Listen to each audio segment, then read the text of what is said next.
Hello and welcome to a very windy San Antonio, Texas for Game 3 of this top 25 matchup between Cortland and Trinity. Hello everybody and welcome to the Alamo City. I'm Cole Isaacson, joined alongside Reed Rosales. And Reed, winds up to 21 miles per hour, gusts up to 40 miles per hour today. We're in for quite a windy one. We are, Cole, and one thing that means is that if you golf a ball out here at Trinity University's baseball field, it may go out even if it's not the greatest launch angle. One thing you'll notice in both of these lineups today, lots of lefties facing right-handed pitchers and the wind blowing straight out to right field. It could be a fun one today. We'll look at Cortland's lineup first. Chris Bonacci leading off, as he has for the past two games, followed by Lucas Granger, Nolan Smith at first, Luke Shartner out in left field, J.J. DeLauder doing the DH duties, Ethan Gallo making his first start of the series at third base, Danny Jackson at second, Cameron Hartenstein doing the catching today, and Nick Marola at shortstop and in the 9-hole as he has been throughout the series. And on the mound for the Tigers, one of their most accomplished starting pitchers so far this year, it's Trajan Lee, comes in with a 4-0 record in 5 appearances and 4 starts, ERA just above 2. Reed, if there's anybody who can get the Tigers on the right track after losing 3 in a row, it's Trajan Lee. Yeah, Cole, you're absolutely right. Trajan Lee, he's settled down some very explosive offenses in his previous couple of starts. With the wind as it is, he's got quite a day in ahead of him, though.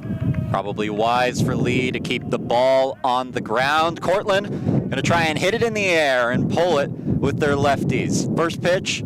And we're underway with ball 1 to Chris Bonacci, who has had quite the series, a hit in each of the last 2 games against these Tigers. He's actually led off each game with a hit. We'll see if he can do 3 for 3. Takes a fastball for a strike from the right-hander Lee.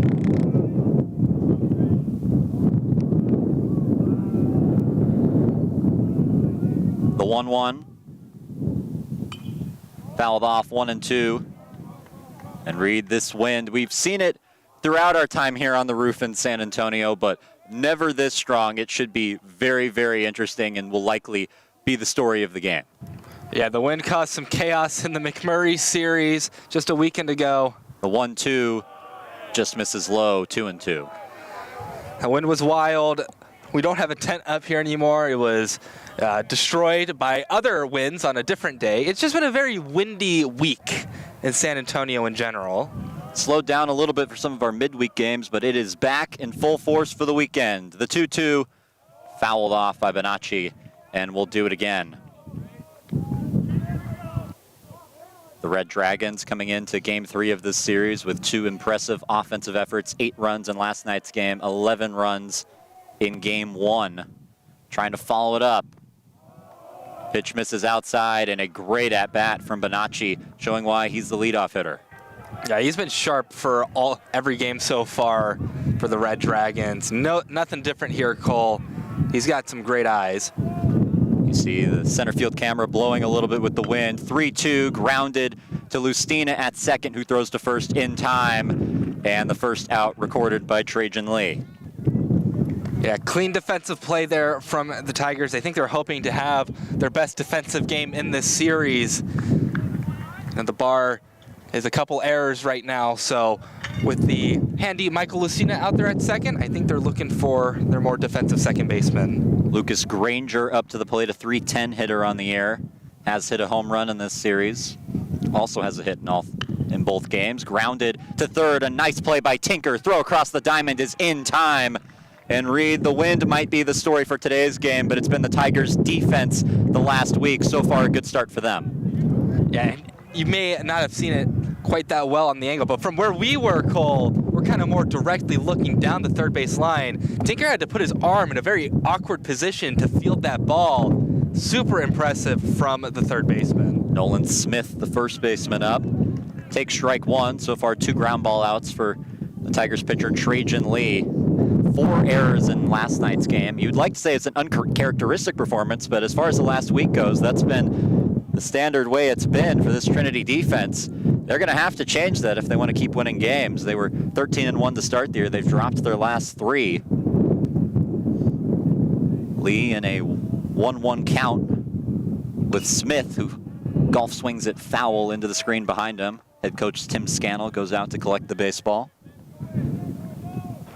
And those defensive plays, pretty much every error that the Tigers have committed were punished by their opponents. The 1-2, fouled off, and we'll do it again.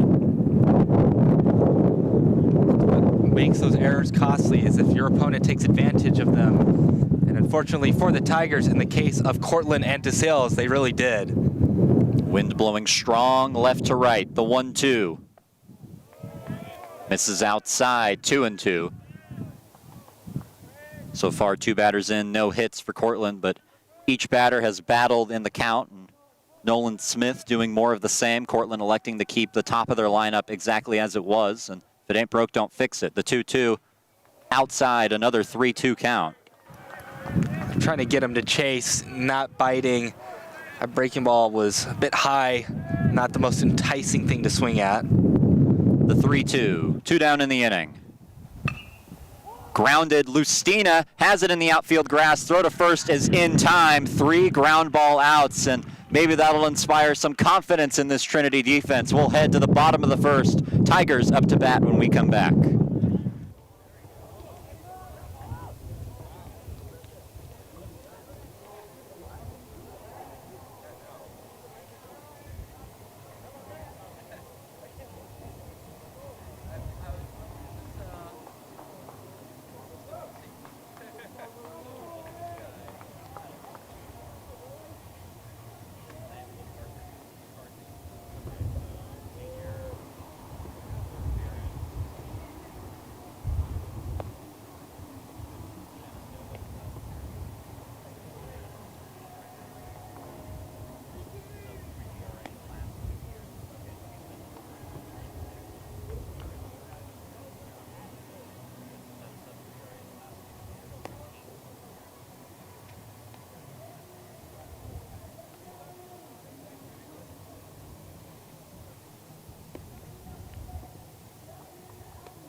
And welcome back to the Alamo City. You see the Trinity Tigers lineup on your screen. Caleb Woodward back in the leadoff spot after a pinch hit appearance last night. Maddox McDonald hitting second. Nick Lazera at third doing the catching, followed by Will Baker, Michael Lustina at second. Max Milligan in left, Kai Tinker at third, Matthias Writing, and John Ramsey in the 9-hole. And pitching for the Cortland Red Dragons will be Will McCarthy, the senior from Farmingdale, New York, making his 3rd appearance of the year. He will face the left-handed Caleb Woodward, who had a triple in last night's game. First pitch finds the zone for strike 1. McCarthy so far this season a 4.26 ERA. His last appearance, 3.2 innings pitched versus Shenandoah, as Woodward hits a fly ball to left. And the catch is not made. Woodward will head in for second. An error from Luke Shartner in left field. Had it looked like a can of corn, but clanks off his glove. Well, Cole, wind plus sun equals not a very fun defensive game for any outfielder. And I think a combination of those two things, you saw Shartner cover his eyes, is what caused that ball to drop. So Shartner can't make the play in left. Woodward ends up on second. And Maddox McDonald with a prime opportunity. Fires strike 1, McCarthy does. I was saying McCarthy, 3.2 innings pitched in his last appearance, 4 hits allowed, 2 strikeouts, 2 earned runs. But despite the 4 ERA, he's been a mainstay in this rotation for the last several years, a sub-3 ERA and 8+ appearances in each of the last 2 seasons. Grounded to short, Marola throws to first in time to get McDonald, but Woodward advances to third. Yeah, McDonald does what he needs to do, advance Woodward. Now, if the Tigers are going to strike first in any game, Cole, this seems like their best opportunity to do so. Get up in a lead. It'll be a while since the Tigers have had a lead in an early part of a game. Well, it was the Trinity defense that had committed so many errors throughout this week, 4 just last night. And the Cortland defense strikes first with their error. Nick Lazera one out, an opportunity to bring in Woodward from third. Pitch from McCarthy is swung on and driven deep to right field. Back at the wall, it is gone! How about that start for Trinity? They had found themselves down at least by 3 in the last 4 games. Now they're up 2-0 off the bat of Lazera. Lazera, he just cranked it into the deepest part of this field. And you know what, Cole? The wind might have carried it even further, but if we didn't have any wind here, I think that was still gone. Didn't look like he needed the wind, but it carried it all the way up to hitting a branch in right center. That is one of the longer home runs I've seen here. The wind assisting it, I'm sure. 2-0 Trinity off the home run. Will Baker takes strike one for McCarthy. Baker, who did not start in last night's game but was substituted in. One of the many lefties that came off the bench for Trinity in that game. Baker swings this into center field, and the catch made by Bonacci, ranging back to the warning track. 2 down in the inning. For this one, Cole, these line shots are going to be very dangerous because of this wind. They're going to travel a bit farther than we think they are. I think maybe helping the Cortland outfielders a little bit there since it hung up because of the wind just a little bit. And so far, Reed, you've seen 3 left-handed hitters come up to the plate, all of them having tremendous success, at least getting the barrel to the ball. Michael Lustina, the righty, now in the game, hitting 5th, playing at second. Made 2 nice plays at second base already today, one of them more routine. The other one had to range into the outfield grass to get it. The 1-0. Misses low, 2-0 to Lustina. Lustina, the senior, who didn't see much playing time last year, now becoming somewhat of a regular at second between him and Calcone. Finds the bottom of the strike zone, strike one. And Lustina, definitely a piece that the coaching staff likes defensively. Anything he does offensively is just a bonus. Swing and a miss. So Lustina down in a 1-2 count now. Trying to find his way on with 2 outs. Trinity already up 2-0. The first lead they've had in this series. Ball misses in the dirt, 2-2. Excuse me, 3-2. It's a full count.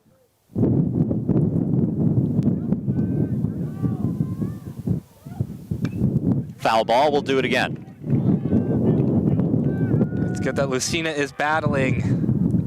The more you can run up the pitch count, the more that you force Cortland to go to their bullpen and burn some arms that they won't have for tomorrow. The 3-2 pitch from McCarthy. Good take, ball 4. They say he did not go, and Lustina takes the trip to first base. That's what you want to do if you're Lustina. Great hold up, definitely didn't swing. Go to first base. This continues for the Tigers. 2 outs on the board, but still an opportunity to do some more damage.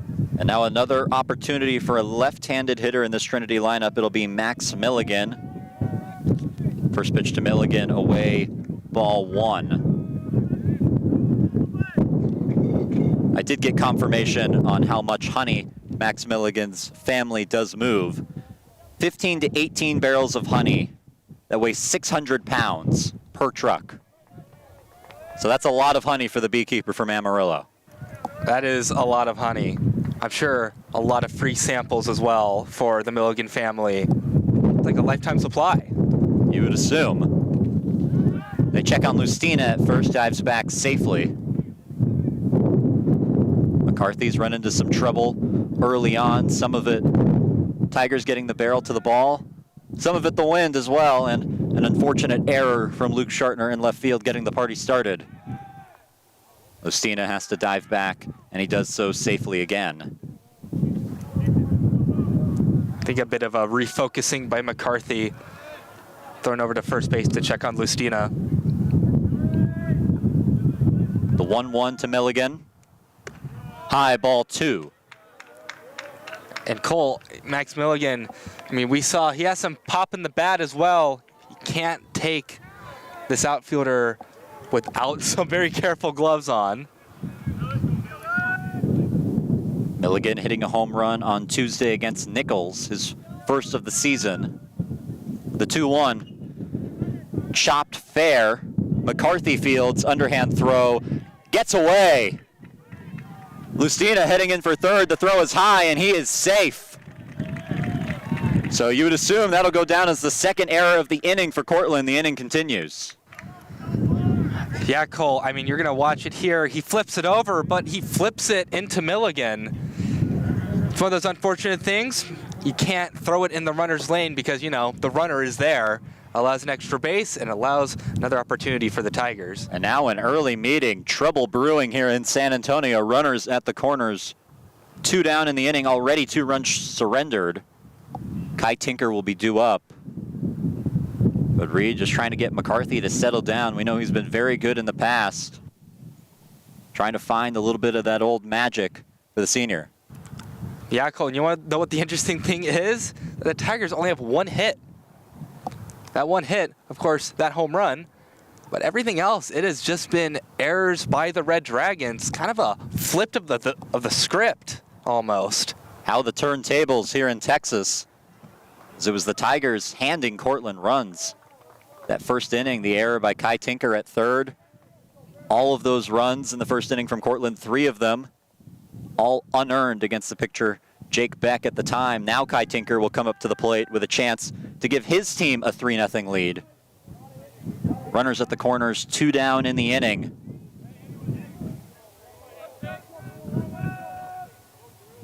Tinker, who made a nice play at third in the top of the first. Trying to do something with his bat. First pitch lands for strike 1. Tinker hitting .263 on the year with 12 RBI, trying to add another one to his total.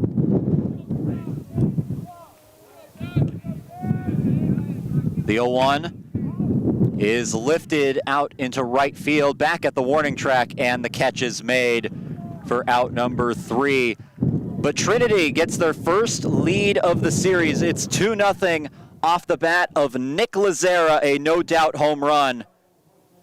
That'll send us to break. Top of the second coming up on Tiger Network.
Welcome back to the campus of Trinity University. The Trinity Tigers out to the 2-0 lead off the bat of Nick Lazera. Trajan Lee trying to shut it down, and he'll have to do it against Luke Schartner, who's made his impact felt in this series so far. Takes strike 1.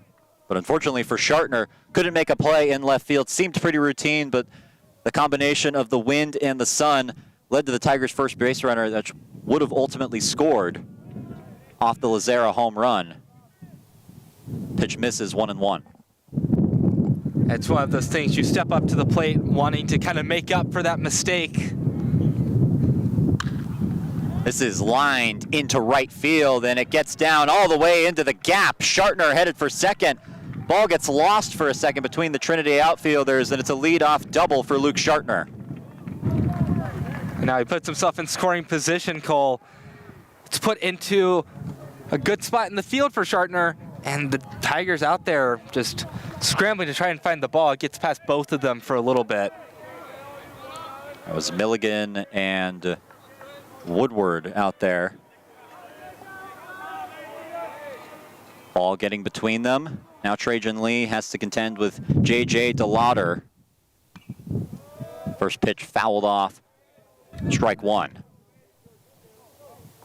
I think the good thing for those Tiger outfielders is I think it was going to be a double no matter what. The good thing is that it didn't become a triple.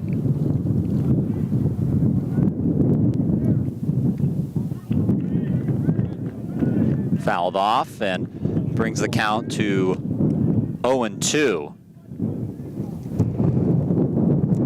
The wind continuing to make its impact felt on the field and in our microphones. If you're getting annoyed by that at home, well, just makes it seem like you're there. The 0-2 from Lee. Lined into center field, a base hit. Schartner being waved home. No, he gets the red light, has to track back to third. Nearly an RBI for DeLauder, but he'll take the base hit. Nobody out, 2 on for Cortland. There he goes, golfing for that ball. It's a great decision. I think the correct choice not to send Schartner. It would have been a very close play, not one that I'm sure Schartner would have been able to outrun or not. It was fielded very shallow center field. So I think correct decision, keep the runners up holding. There's no outs. Ethan Gallo now up to the plate. Playing at third today, looking for his first hit of the season. Great opportunity for it, runners at the corners. First pitch away from Lee. Also a correction on the fielding alignment for Trinity. Woodward in center, Maddox McDonald in right, Max Milligan in left. Pitch away, and while we're at it, we'll just align the rest of the defense for you. Kai Tinker at third, John Ramsey at short, Michael Lustina at second, and Will Baker at first. Matthias Writing doing the catching. Lazara at DH today.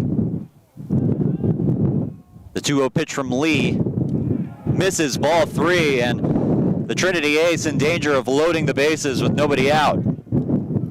He's trying to get him to chase. He's not chasing Cole. That's always going to be a bit of a red flag. Misses, and a 4-pitch walk to Gallo. Cortland in business, down 2.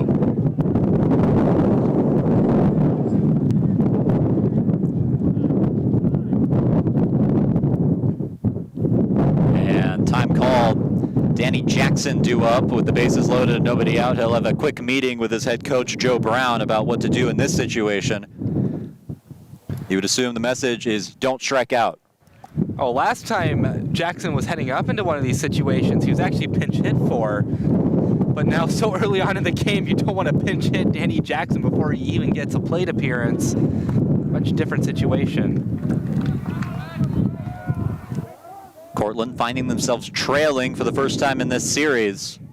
Opportunity to remedy that pretty quickly. Facing Trajan Lee with the bases loaded. First pitch to Jackson. Grounded up to middle past second base. Schartner will score. Another run coming in, and the game is tied at 2. A 2 RBI single for Danny Jackson. And I think that was the talk. That was the result of the meeting, because I think it was just hit to contact, don't swing for the fences, just get it into the outfield. It's exactly what he did. It's it right over the second base bag between John Ramsey and Michael Lustina.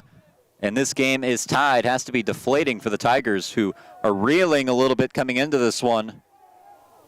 Have not had a lead in the previous 3 games. Finally get one, and it's gone before an out is recorded in the next inning. And the bunt is dropped down. Lee being aggressive, throwing to third. And it's in time. Very aggressive from Trajan Lee, but it ends up working out. A close play. They definitely got the out before the runner slid into third. That was Cameron Hartenstein. Dropped down the bunt, didn't work out. Now runners on first and second, 1 down in the inning.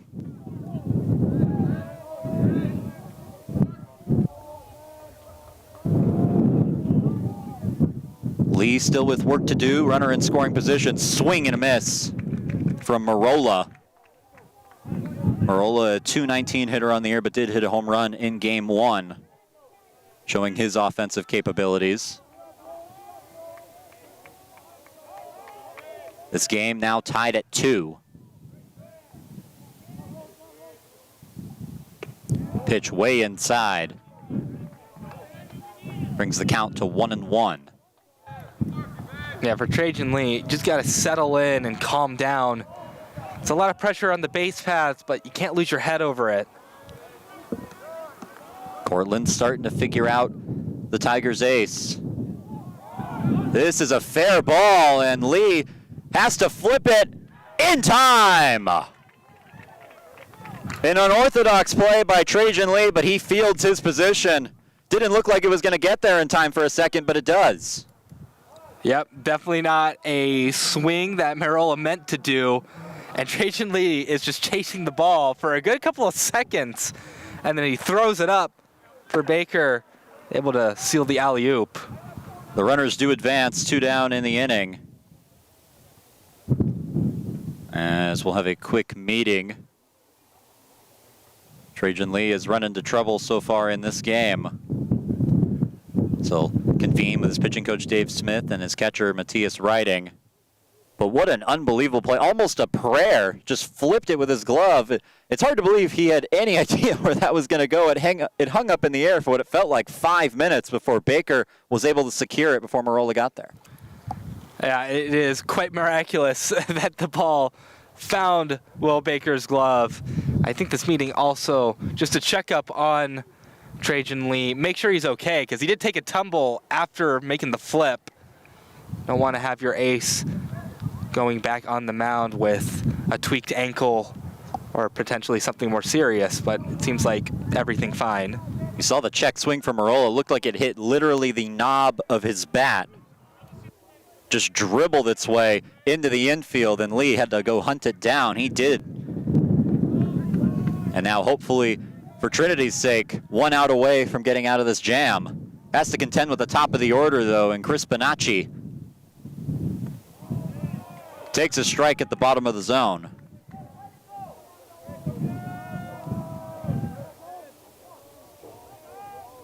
Bonacci 0 for 1 today. He grounded out to second in the first.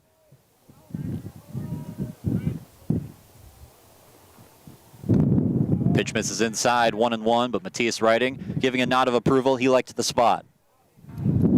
Yeah, you got to be careful when you're going off against Bonacci. He's a dangerous hitter. He's been an effective leadoff.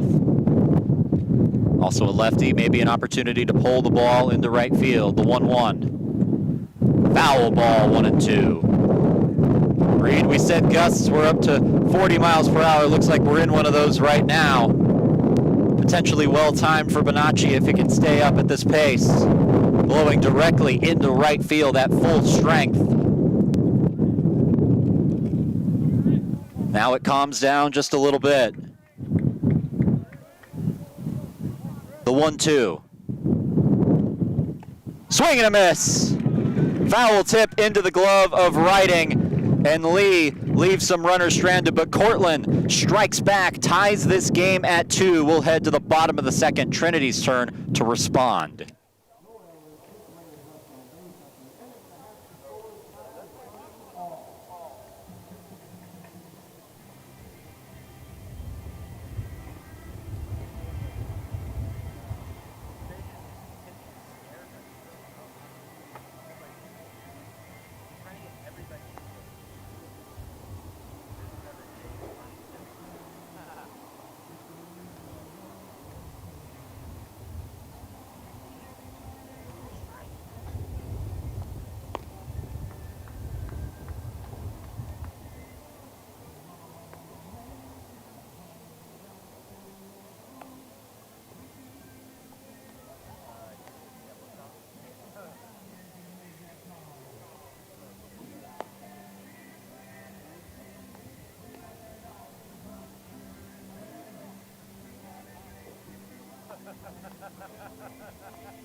Poke it out and just keep it right field and see what happens.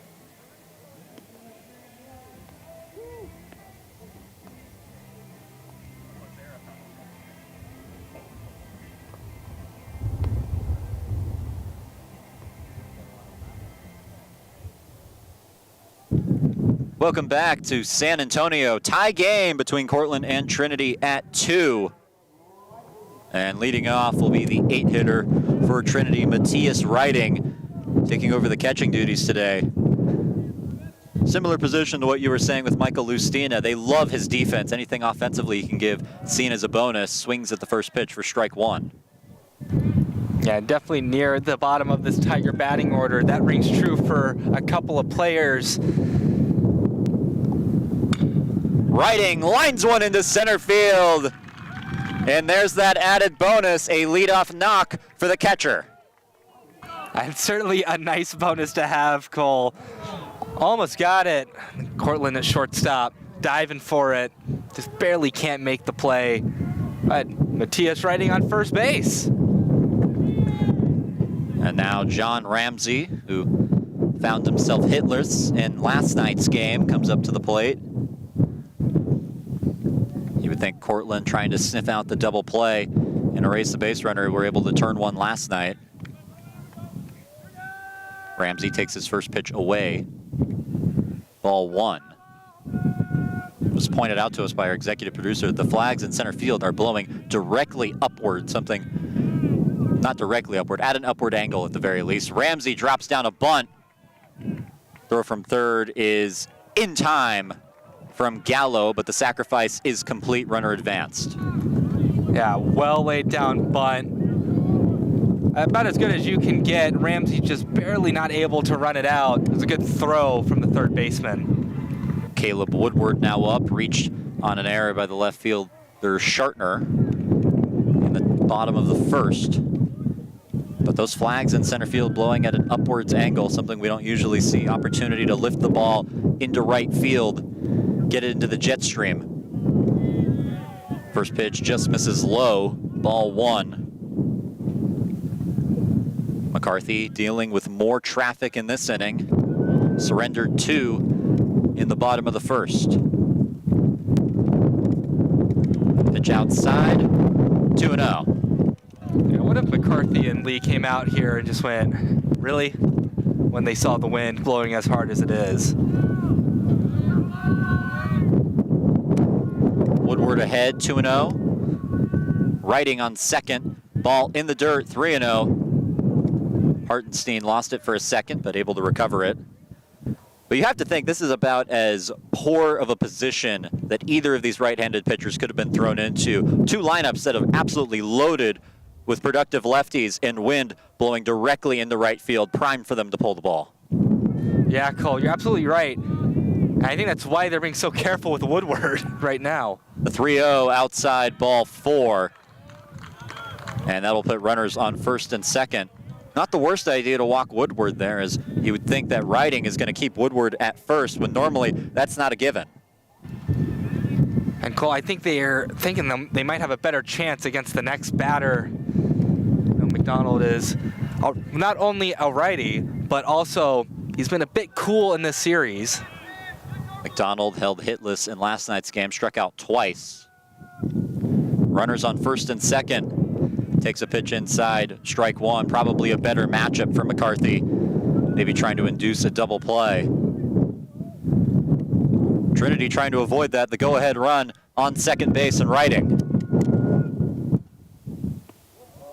Pitch catches the inside edge, strike 1. Excuse me, strike 2.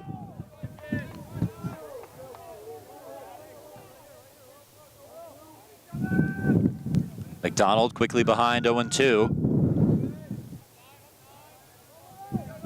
Lazera waiting on deck. Good take by McDonald. Brings the count to 1-2. He's attacking that same spot with the same pitch. The umpire's been friendly to that area so far for McCarthy, so why not keep attacking it?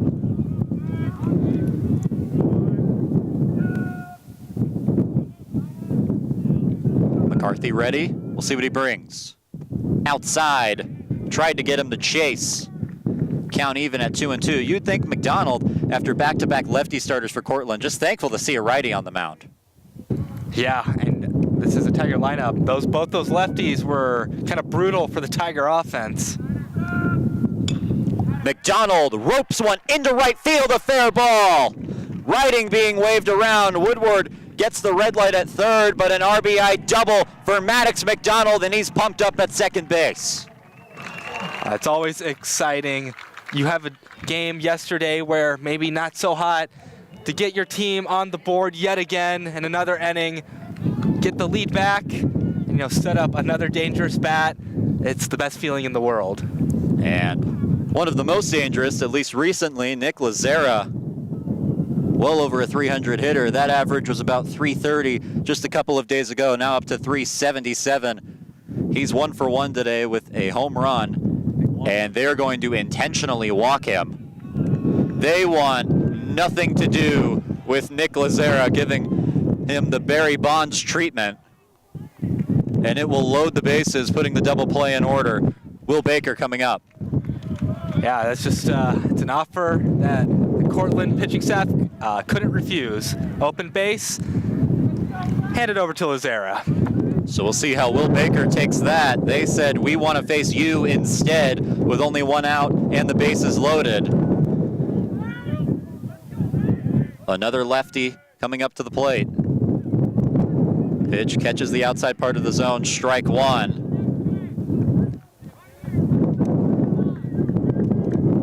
You wonder how Baker will balance this at bat. Don't want to hit the double play, but at the same time, if you could pull one here, that could be really big. The 0-1. Baker lines it into right field. Woodward comes home to score. McDonald being waved around. He's in safely. A 2 RBI single for Will Baker. He says, you want to face me instead? Okay. A beautiful, beautiful swing from Baker. 2 more runs across for the Tigers, Cole. This offense, it's waking up, it seems, after the previous 2 days where it seemed like they were kind of asleep at the wheel on the field. Things have really picked up at lightning pace. 5 runs on the board for the Tigers as they lead by 3. They scored 5 runs in all of yesterday's game. All of that coming in 1 inning. Michael Lustina now up to the plate, working with runners at the corner, still only 1 down. Lustina ropes one into left and it falls. 1 run will come in to score in Lazera, so that intentional walk comes back to bite Cortland. 6-2 Trinity. A double bonus off the bat of Lustina. Just a great little hit right in front of Shartner. He can't go out and dive for it, so that's another run.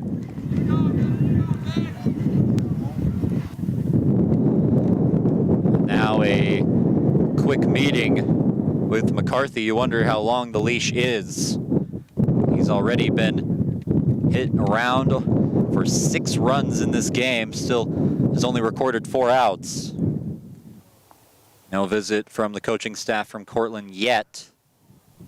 So it looks like the senior starter will get the opportunity to get out of this situation. Still runners on first and second. And maybe they're just stalling for time. Joe Brown coming out. And his starter will be 2. Only goes 1.1 innings pitched. 6 runs charged to his name, still responsible for 2 on. A pitching change in San Antonio. It's 6-2 Tigers.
And welcome back to blustery San Antonio. New pitcher on the mound for Cortland. It's Zach Zerilli. Comes in with an ERA of 3.86, 2.1 innings pitched in his last appearance against Johns Hopkins. Was very good, only allowed 1 run, struck out 3. He faces the left-handed batter, Max Milligan. Milligan 0 for 1 today, a .265 average on the season. First pitch misses way outside, ball 1. And Reed, you said it in break, it's back to the lefties for Cortland. Probably a better matchup for them at this point. Yeah, Cole, I mean, they've had nothing but success from their lefty pitchers, so why not go back to one? Throws off the backside, a pickoff attempt at second, as Baker has to dive back safely. Is Baker at second, Michael Lustina at first, Max Milligan up to bat against the pitcher Zerilli. Score is 6-2, Trinity with the lead over Cortland. Trying to add on, only 1 out in the second. Breaking ball misses away again, 2-0, being careful with Milligan so far. I don't blame them, Cole. You know, Milligan's got some pop in the bat. With the wind as it is right now, if he hits another good one out into right field, that's going to be trouble. The 2-0 finds the zone, strike 1. It's also a matter of Cortland, you know, they're not completely out of this game yet. It's a 4-run lead, but we've seen 4-run leads not be enough in the past. Swing and a miss. Milligan waves at that one. 2-2.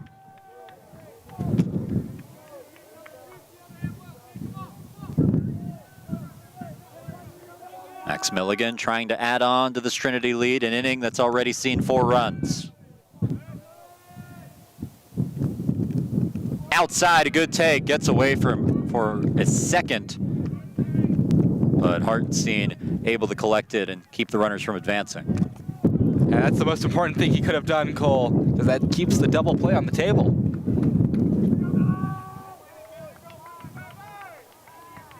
Countdown count, 3 balls, 2 strikes, 1 out.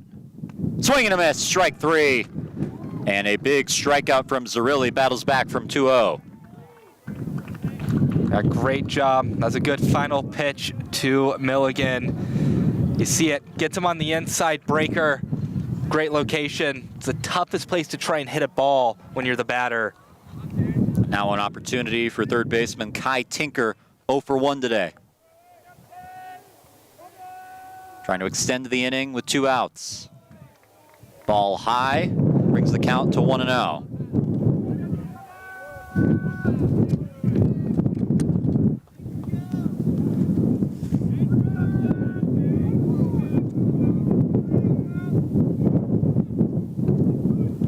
Pitch misses, 2-0. The wind so far has been very consistent, blowing directly out to right center. Tinker, the righty, maybe trying to hit this one the other way.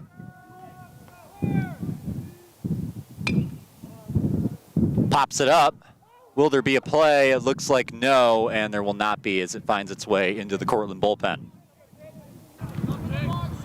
Kai Tinker, last time he was up, almost had a bit of an oppo taco out in the right field. The wind carried it maybe further than it really should have. The 2-1 pitch coming up. Maybe Tinker trying to replicate that just 10 feet further. Steady chops one through the hole in left. One runner coming around. The throw will be cut off. This is a 7-2 game as Baker scores. That's the kind of contact Cortland wants, but unfortunately, just not shifted in a way that let him get the ball right through the hole. So that run will be charged to the starter, McCarthy. He's now allowed 7 under his name, 5 runs in this inning. A 7-2 Trinity lead, and the 8-hitter Matthias Riding up to bat. He got the party started, led off this inning with a single, scored a run.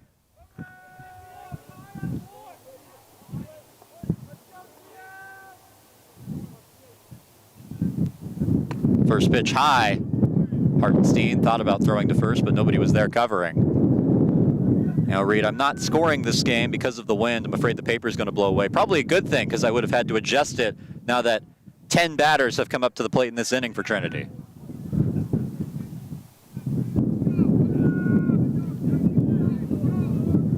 Riding ahead 1-0. Swing and a miss, strike one. And to get right back to riding, like you said, Cole, got it all started off. Now up to him to continue the inning. A lot of this damage certainly done with 2 outs on the board.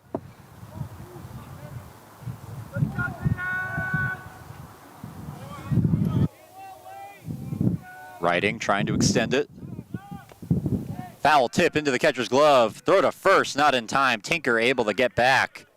Had a pretty solid lead, so they had a shot at him.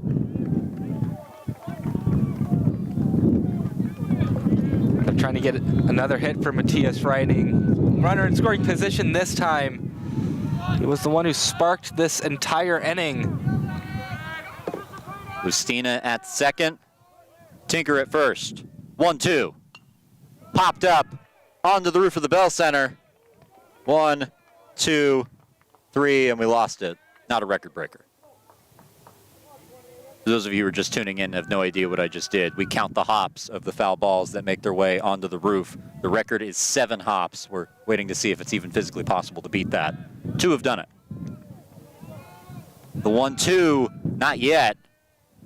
So they try to get Lustina napping at second, able to walk back safely. They're trying to check the runners, make sure they're not taken off before Matthias gets to swing the bat. Swing and a miss, strike 3. Riding waves at it, and it ends the inning. They have to throw to first to finish it, and they do.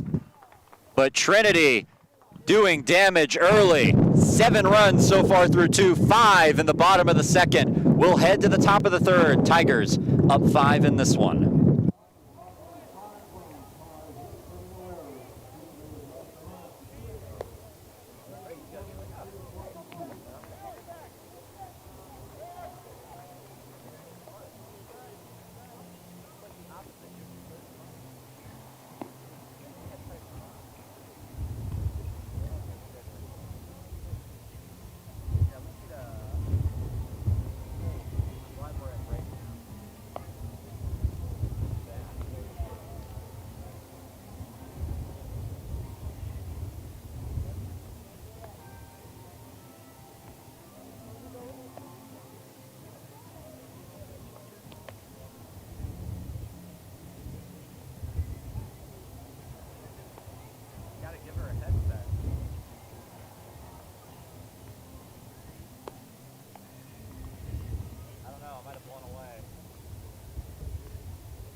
Welcome back to the campus of Trinity University. Trajan Lee back on the mound for his 3rd inning of work, working with a 5-run lead.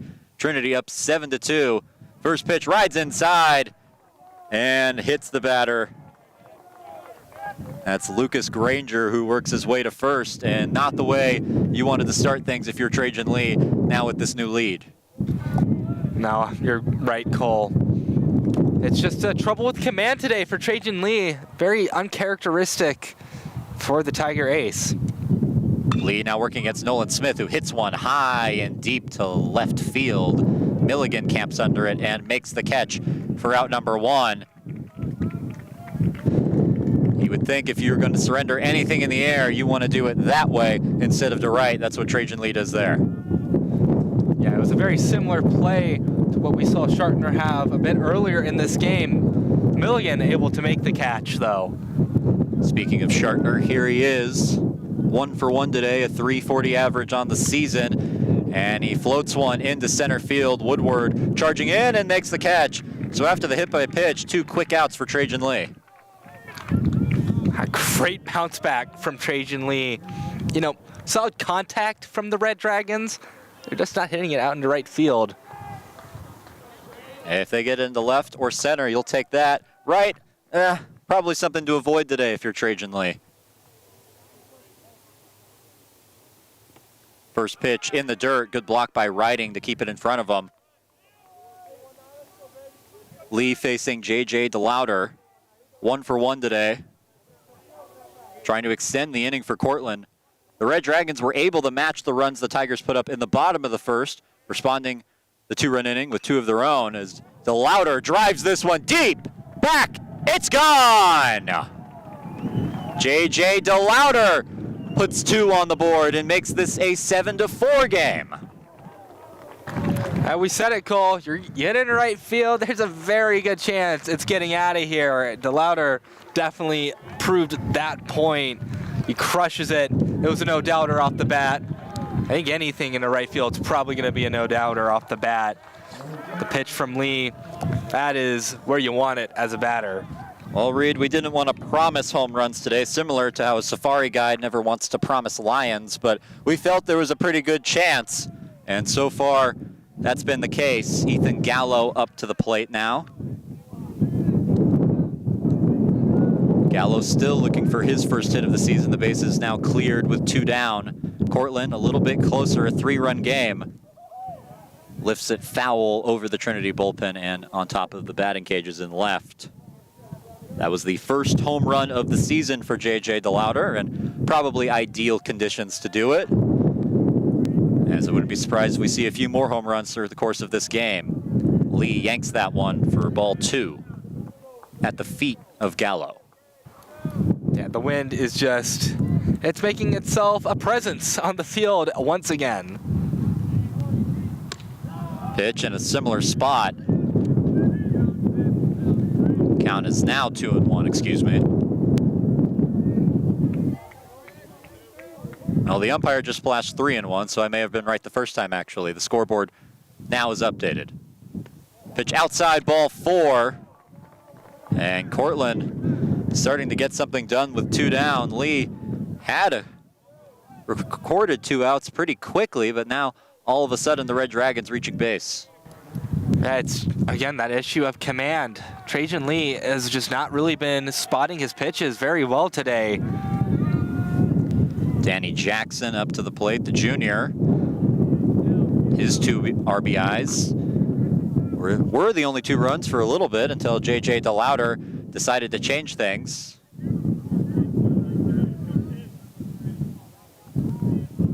Pitch from Lee outside.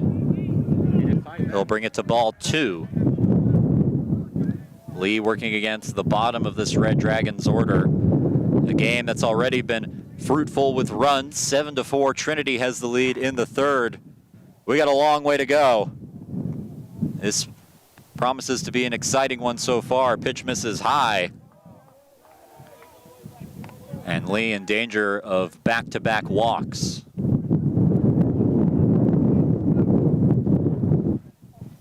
Takes a deep breath on the mound. The 3-0. Outside, ball 4. Back-to-back walks handed out by Trajan Lee, and the tying run will come to the plate. And pitching coach Dave Smith will come to the mound. Another conversation with his ace. Yeah, just trying to figure out how to adjust with the wind. And the wind affects the pitch as much as it does the outfielders. You know, nobody's warming up in the Tiger bullpen right now. They are expecting Lee to finish out this inning.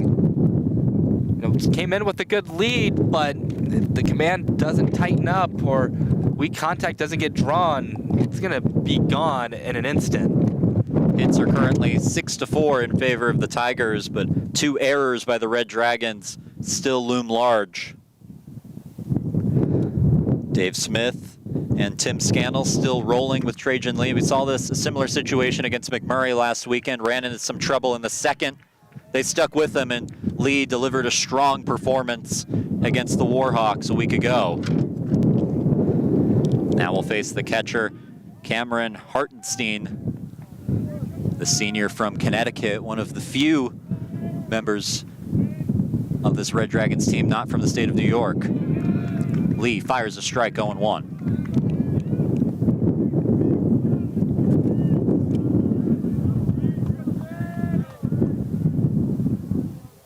Runners on first and second. Hartenstein, the tying run at the plate. Strike called, 0-2. Once again, it's that inspirational speech from pitching coach Dave Smith. Now Lee, it looks like he's tightened things up. We'll see if he can finish the job. 2 down, 2 on. The 0-2 count. Lined, but foul. And we'll do it again. You mentioned one of the few players not from New York. Coach Cortland has that kind of prestigious reputation that they can draw players from anywhere, but still a very New York-based team. They're in the state university system up in New York. The 0-2, swing and a miss. That's strike 3. Lee surrenders 2 off the home run from J.J. DeLauder, but limits any further damage. Trinity still with the 3-run lead as we head to the bottom of the 3rd, trying to keep it rolling offensively.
Welcome back to San Antonio. John Ramsey set to lead things off. Caleb Woodward on deck and Maddox McDonald in the hole. Those are the Tigers due up in this inning. Trying to add on to the offensive production that they've put up already. The wind continues to gust, and we don't expect it to slow down anytime soon. First pitch high, ball 1.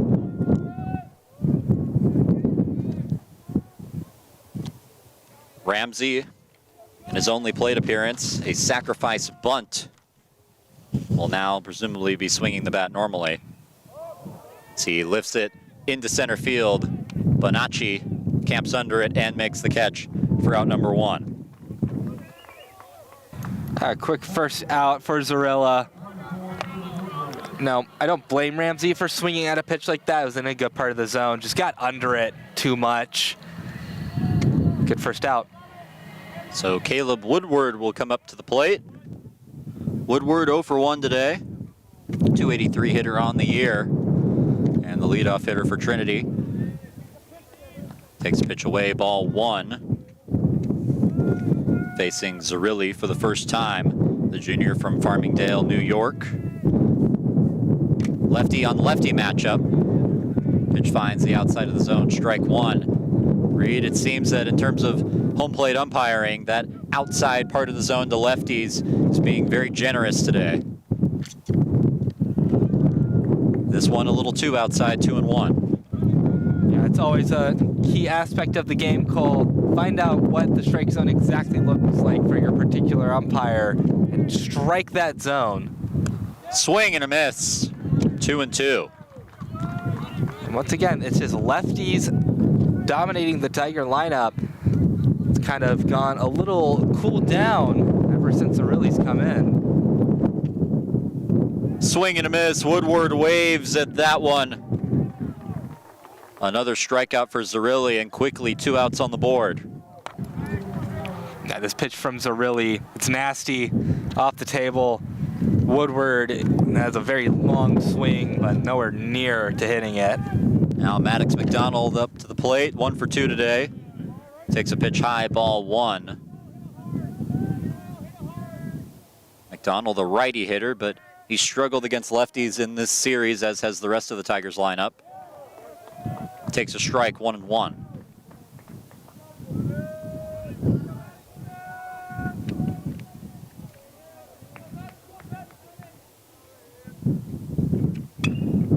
Ground ball to Gallo at third, steps and fires across the diamond. Close play, but gets him in time. So a 1-2-3 inning for Zerilli, exactly what Cortland needed. This is still a 3-run game as we head to the 4th.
We're back for the top of the 4th inning here in San Antonio, Texas. Trajan Lee back on the mound for the Tigers. He's surrendered 4 runs so far, 2 in each of the last 2 innings he's pitched. Trying to slow down this Cortland offense, starting off at the bottom of the order, and Nick Marola, the shortstop. First pitch, grounded through the hole in left, and a good start for Cortland once again. A base hit for Marola. Yeah, first pitch, first swing. I think they have caught on to Trajan Lee maybe being a bit more aggressive in the zone. Sit on that ball, just take a swing at it. Now the lineup will flip over. Chris Bonacci, the center fielder, up to the plate. 0 for 2 today, still a 300 hitter on the year. Outside, ball 1. So we'll see if Lee can get things settled down. Cortland seeming to slow down the Tigers offense just a little bit by putting the lefties Zerilli in the game. Lee trying to do the same thing with the Red Dragons offense. Pitch outside, ball 2. Writing thought about throwing back to first. It's the 2nd inning in a row where the first pitch from Trajan Lee has resulted in a Red Dragon getting on base. Again, just early traffic. Checks on Marola at first to no avail.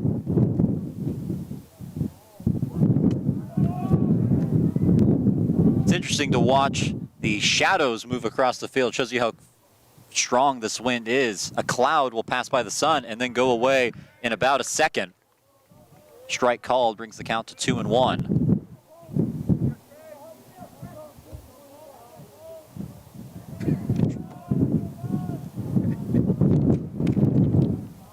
2-1 pitch from Lee.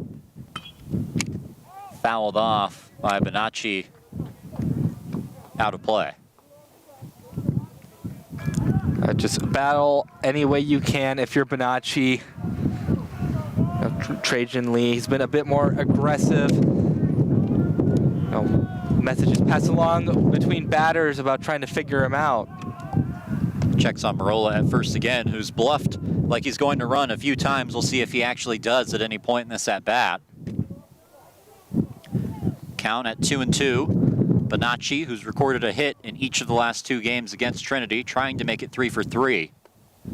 Outside, and a full count with nobody out. Tried to get him to chase, didn't chase. Bonacci Once again, he is maybe the best leadoff man that Cortland can ask for. 3-2, Marola on first. Grounded, foul ball. Baker made the play, but in foul ground, so we'll do it again. A great effort by Baker, even though it was foul. It's the kind of effort you want to see out of your first-year first baseman. So the 3-2 pitch again. Still nobody out. Trinity protecting a 7-4 lead in the fourth. Runner goes, pitch outside, and it's ball 4. So 2 on, nobody out for Cortland. Tying run coming up to the plate, and Lucas Granger. And again, this is Trajan Lee's inning, Cole. That pitch gets away again. There's not really that much movement in the Tiger bullpen still. Got a couple guys standing around, but the coaching staff willing to let Trajan Lee get out of this one himself. Facing Lucas Granger, 0 for 1 today. Trying to get the first out of the inning. Squares up a bunt. Pulls it back for, no, did not pull it back. Strike 1 called. So a good start to this at-bat for Lee. Tigers presumably giving Lee a long leash today because their last 2 starters have not given them a lot of length. Joey Hagan only going 1 1/3 innings. Granger pulls back a bunt, makes it 1-1. And Jake Beck unable to get out of the first inning last night. So 2 bullpen intensive games these last 2. Trying to see if Lee can at least take them into the 5th. Throws off the backside. Marola dives back safely to second. And Beck not getting out of the first inning. As that compounded with the defensive miscues from the Tigers that really snowballed that game out of reach. The 1-1 from Lee to Granger. And Lee has to softly throw back to the shortstop Ramsey. Looked like some indecision mid-delivery there. Just decided to spin back and throw. Always dangerous when you do that, walking the line of a balk.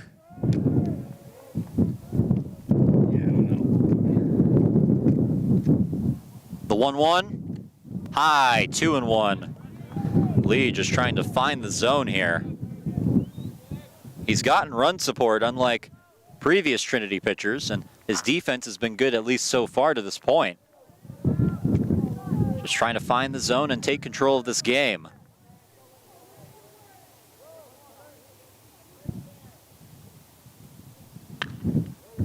Grounded to third. Tinker takes the force there. Throw the first in time. That's a double play.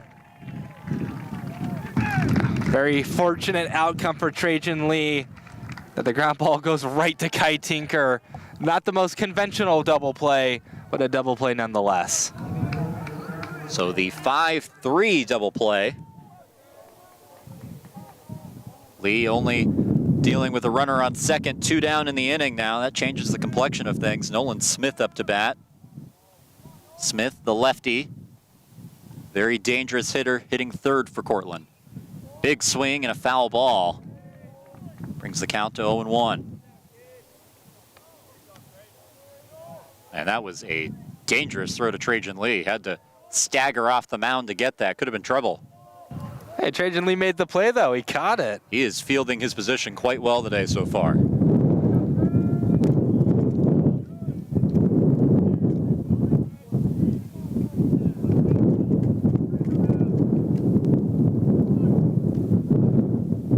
Swing and a miss. Count now 0-2. Lee trying to strike out Smith and finish off this inning. Bonacci waiting on second. Trinity with the three-run lead. Ground ball past the dive of Baker, but it goes to Lustina, who throws to first. Did they get it? Yes, they did! Unbelievable!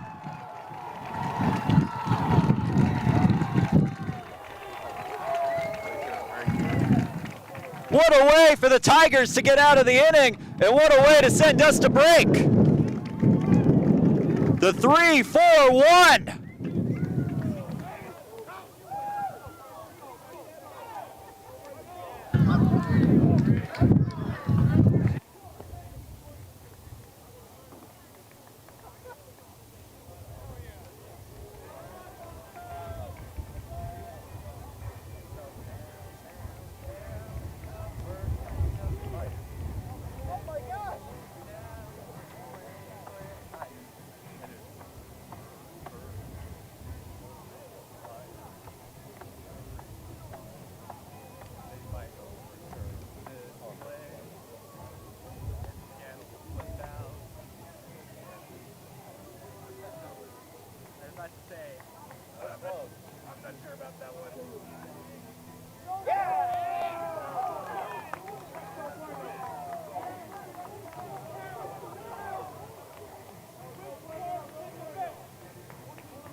Welcome back to Tiger Network, and here's the replay of how the last inning ended. Reed, it was close.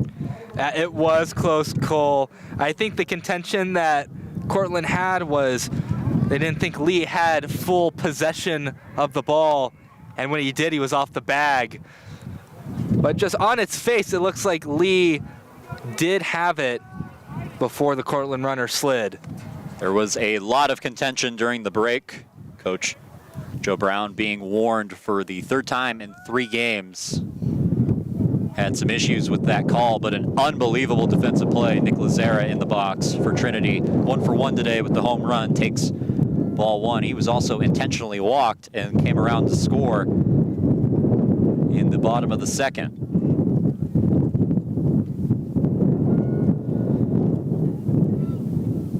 Pitch from Zerilli just misses 1-1. But Reed, that play, unbelievable. Off the glove of Will Baker. Lustina alertly goes in to the right field grass to field it, and Lee, covering his position, somehow keeps his foot on the bag.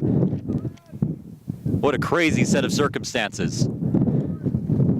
Pitch finds the inside part of the plate, brings the count to 1-2. It's the second time Trajan Lee has had a part of a web gem type play. He has been really defensively sound. That pitch misses, 2-2. Well, we've heard a lot of good things about Trajan Lee. We know he can pitch from his body of work this season. We've seen he can field, and we've heard, it's rumored that he can also hit. So maybe just the complete baseball player there. The 2-2 pitch from Zerilli. High, ball 3. You mentioned earlier that Lazera was intentionally walked. I'm trying to remember the last time I've seen a Trinity Tiger intentionally walked. I'm struggling to think of one. I can't think of one. There may have been some type of situation in a game late in the year. Lazera grounds this to Marola at short, makes the throw in time. 1 down in the inning. But particularly that early in the game, it's so unusual. It loaded the bases. But in the second inning, even in the majors, you very rarely see anybody get intentionally walked that early. No, maybe Brian Schaub from a couple years ago got intentionally walked 1 or 2 times. Will Baker up to the plate, 1 for 2 today. Baker, part of that unorthodox defensive play, just getting a glove to that ball hit towards him. The 0-1 misses, brings the count to 1-1. Again, Zarilla working very well, although the Tigers are just struggling with lefties right now, Cole. Outside, 2-1, a similar situation to what Trinity found themselves in last night. That's what Cortland is right now. An early lead for the opposing team, and they're pitching just trying to keep them in the game. Trinity's was able to for a while until the dam broke open in the 6th, 5-run inning for Cortland that made it 8-0. Fouled off the end of the bat of Baker. Count now 2-2.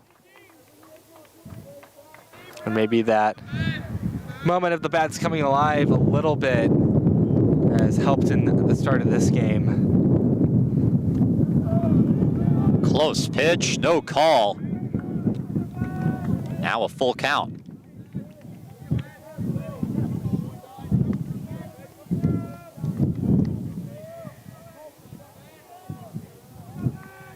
Some cloud cover now here at Trinity University Ballpark, and a 3-2 count. Hit straight in the air, shallow left. Marola makes the call and makes the catch in the outfield grass, 2 away. Now Zarilla is 2-0 in full count situations against the Tigers. Back-to-back as well. Yeah, just got under the pitch. Zarilla has been just quite untouchable so far. He's held down a Trinity offense that started out firing hot. All 7 runs were charged to the starter, Will McCarthy. Now Michael Lustina in the batter's box takes ball 1. Zarilla did allow that 7th run to score off a Kai Tinker hit, but did not allow that runner on base. The 1-0 finds the zone. Strike 1.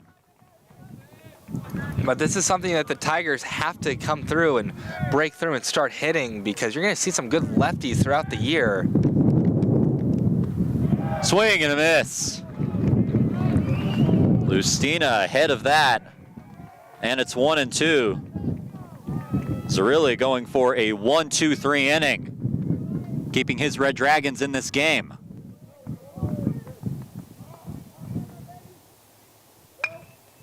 Ahead of it and lines it foul towards the Trinity bullpen. Yeah, third base coach Joey Deering didn't even flinch. Doesn't flinch. It's unbelievable. Stone cold killer. That's the 2nd time this week one's been hit in his direction like that. He doesn't even move. The 1-2. Line the other way and foul. So some good contact from Michael Lustina so far, just in the wrong direction either way. I just try to straighten that out, and you might have something going if you're Michael Lustina. 1-2 again. In the dirt, a good take.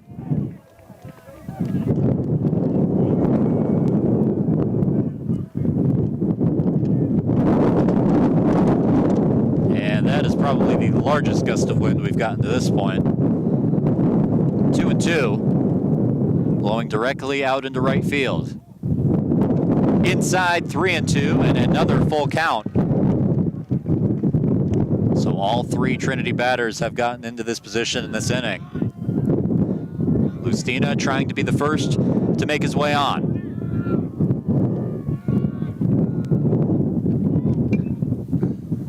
Hits it in the air to center field, back towards the warning track. Bonacci back at the wall, it hits the wall! Carried out by the wind, it's still in center field.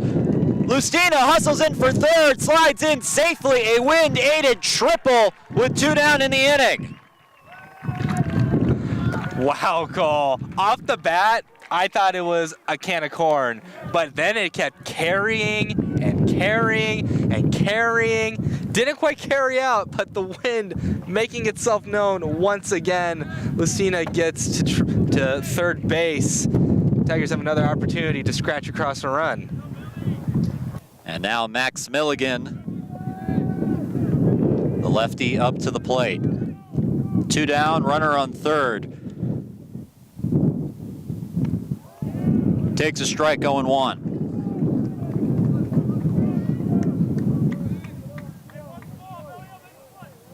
Lustina waiting patiently at third. Big swing and a miss. Milligan way ahead of that one. 0-2.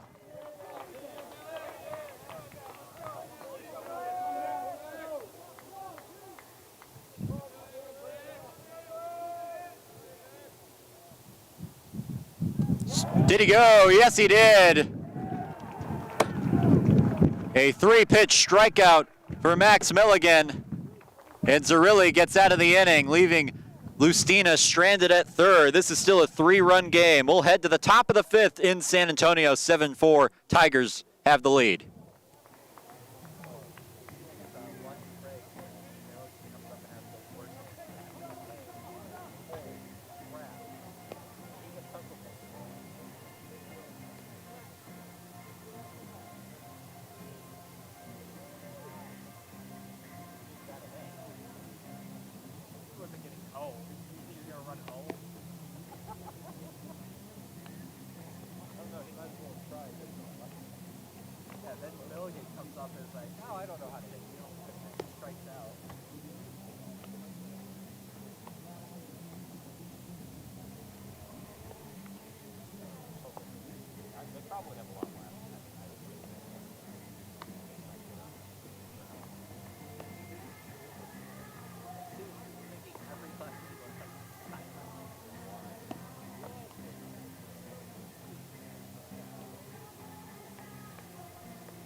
Welcome back, top of the 5th. Wind still blowing in San Antonio. The Tigers have the 7-4 lead. Cortland has at least assured a split of this series by winning the first 2 games of 4. Tigers trying to take game 3. First pitch from Lee just misses for ball 1.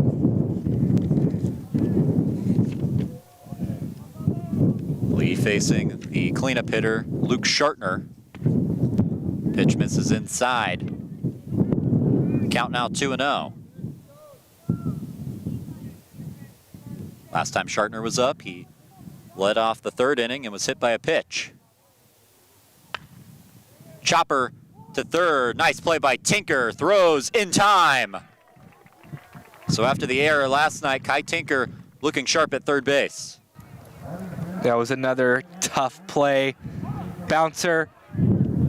Got it before it bounced again. Didn't come at a very favorable angle for Kai Tinker, but he makes the play anyways. Great job.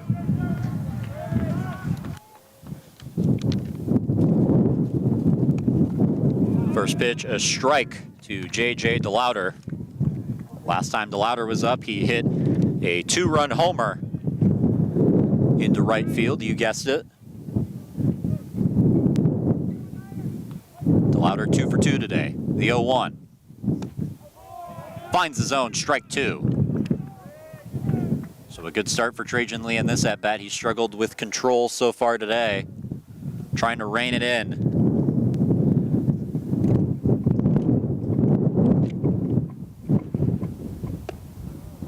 Pitch high. Wind changing direction, at least a little bit there, blowing more in our faces coming in from left. Starting to swirl a little bit. As now it returns to its usual position, blowing out into right field. The 1-2. Outside. I will say I live pretty much at the opposite end of Trinity campus from where we are right now. I have to walk, it's about a 12-minute walk down here, and the wind I felt like blew in about 4 different directions on that walk. But so far, primarily in right field throughout the entire game. 2-2 misses, and 3 consecutive balls thrown by Trajan Lee. A lot of that has to deal with the field being right next to the athletic center. When it kind of funnels down that walkway below us at times. Way ahead of it is DeLauder. Fouls it towards the Cortland dugout. Still 3-2. Now with some nice shade, we got about a Star Destroyer worth of cloud overhead us. Yeah, I'd say. It's a pretty good size description. 3-2. Golf swing foul.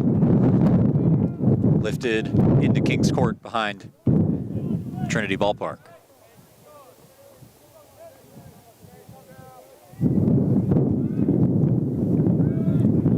So a couple of foul balls off the bat of DeLauder. 3-2 pitch again. Inside, ball 4, and he loses them. A one-out walk worked by DeLauder. Yeah, you know, after the Tigers didn't have that much luck in full counts, you were hoping that maybe Trajan Lee would have some better luck. Unfortunately, loses DeLauder there. He's a dangerous bat, maybe better on first base. Fouled off by Ethan Gallo, out of play. Lee, you would assume, trying to induce a ground ball to get out of this one. Gallo, the lefty, trying to hit it into the jet stream. 0-1. Misses low, 1-1. And you know, Cole, I think one thing that I'm realizing is I think it's a good thing maybe Jack Martinez over at Arizona State, because if his hat was still falling off, I'm not sure he'd have a hat after this game. I did see a few lost hats in batting practice when they were working on fielding on both sides. Pitch outside, 2-1. No lost hats so far in this game, but you're right, Jack Martinez did not need any wind to lose his hat. I think it would be out in center field where the Trinity logo is by now. The 2-1. Just misses. So Lee, once again, struggling with some of his command. But Reed, if he can get through this inning, based on the eye test, you think 4 runs allowed through 5 would be a massive success, with a 3-run lead especially. The 3-1 finds the zone, 3-2. With another full count on his hands, I would agree, Cole, especially with the conditions being what they are, to get through a dangerous Cortland lineup with so many dangerous lefties. Runner goes, but it won't matter. Back-to-back walks handed out by Trajan Lee. Runners on first and second with 1 down in the inning. Tying run once again coming to the plate for Cortland. It'll be Danny Jackson. That's another full count. That doesn't go Trajan Lee's way. It's as simple as that. Danny Jackson 1 for 1 with 2 RBI today. His first 2 RBIs of the season.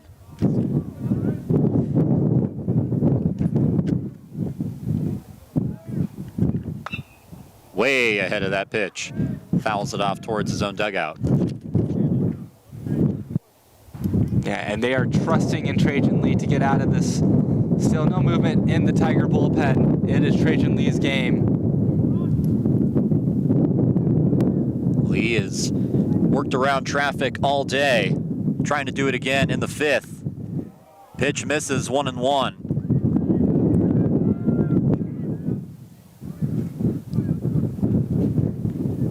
Command issues today, pretty unusual. You wonder how much the wind is playing a part in that.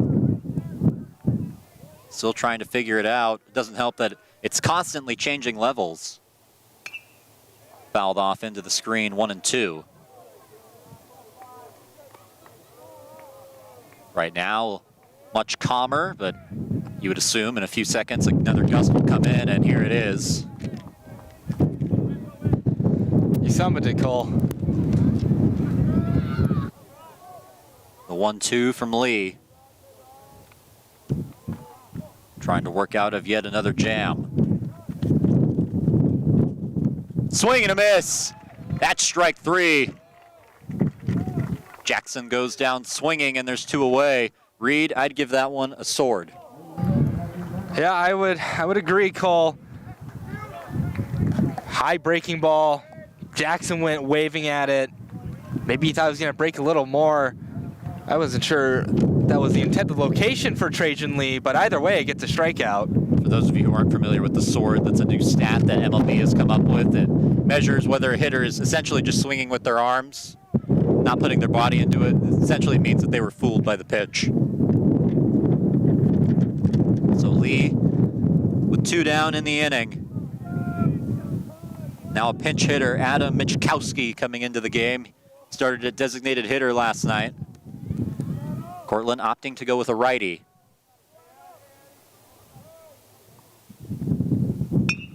First pitch grounded to Tinker, but it goes off his body and no throw will be made. So the error bug bites the Tigers again with 2 outs in the 5th.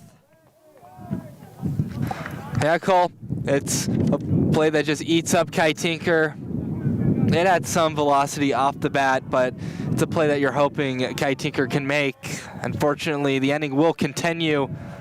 The good thing is you have 4 outs at every base, so anything in the infield, one would hope, would end the inning. So Michkowski finds his way on.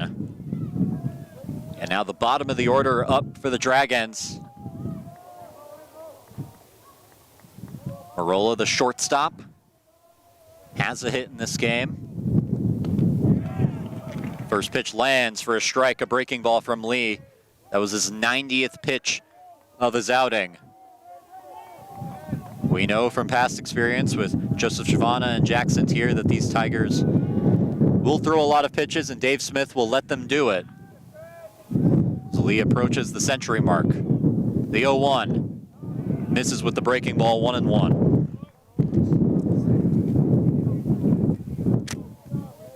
No room for a lack of command here. The bases are filled with Dragons. The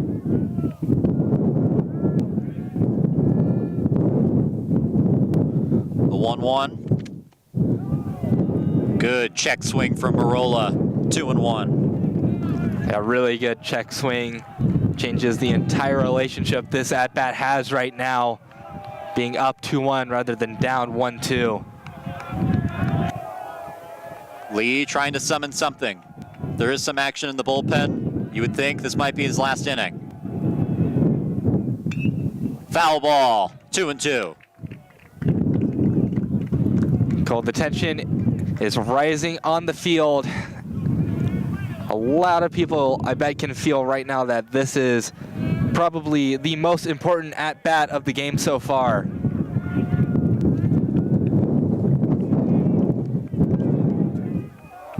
The 2-2. 2 down in the inning, bases loaded. Misses ball 3. The count is now full.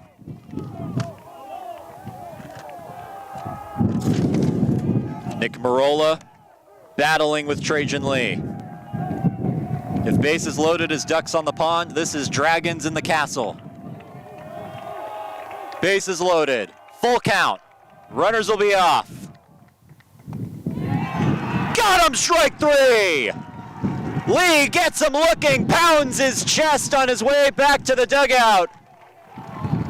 He keeps the Dragons off the scoreboard in the 5th. 7-4 Trinity. We'll be back on Tiger Network.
We're back for the bottom of the 5th. Cortland leaving the bases loaded in the top of the inning, still down 3. Kai Tinker set to lead off the inning. The sun has returned to the field. Kai Tinker 1 for 2 today. A .275 average on the season. Big swing and a miss, strike 1. Still facing Zach Zerilli, who came into this game in the 2nd inning and has done an excellent job in relief.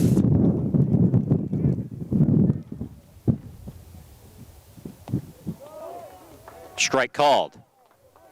Zerilli had only pitched 2.1 innings on the season and has already eclipsed his season mark in his 3rd appearance.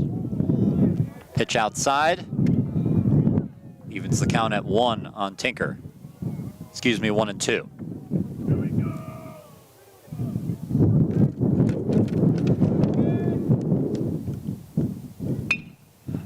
Grounded into the gap in center, a base hit for Kai Tinker, his 2nd hit of the game. That's pretty big, Cole, because Zerilli had been kind of having his way with the Tigers for the most part. To get a leadoff single to start the inning, try and advance him into scoring position. So now the bottom of the order, trying to do some work for Trinity offensively. Matthias Riding up to the plate, has a single today. Tinker waiting on first. Drops down the bunt, but foul down the first base line. We'll see how aggressive Trinity is and whether they send Tinker or not. I think likely that they have Riding try another bunt. Riding looking at third base way, and third base coach Joey Deering dropping down the signals. The wind continuing to gust. I don't know, Ray, you just might want to hit it in the air with how the wind's going now. Pop fly might go 500 feet, you never know. And now Riding will have a conversation with head coach Tim Scannell. Kai Tinker jogging towards the huddle from first base. Kai Tinker, Matthias Riding, and it looks like shortstop John Ramsey, who's on deck, all involved in that meeting, along with third base coach and hitting coach Joey Deering and head coach Tim Scannell. Meeting adjourned. Everybody will go back to their respective positions. The count is 0-1. We'll see if Riding tries to bunt again. Third baseman Gallo playing in as if he will. They check on Tinker, who scampers back safely. Tinker didn't really have that big of a lead. Didn't have to move that far to get back. Gallo positioned all the way on the infield grass. Riding not bunting that time, swings and fouls one to the Tiger dugout. Brings the count 0-2, and now the bunt you would assume out of the question.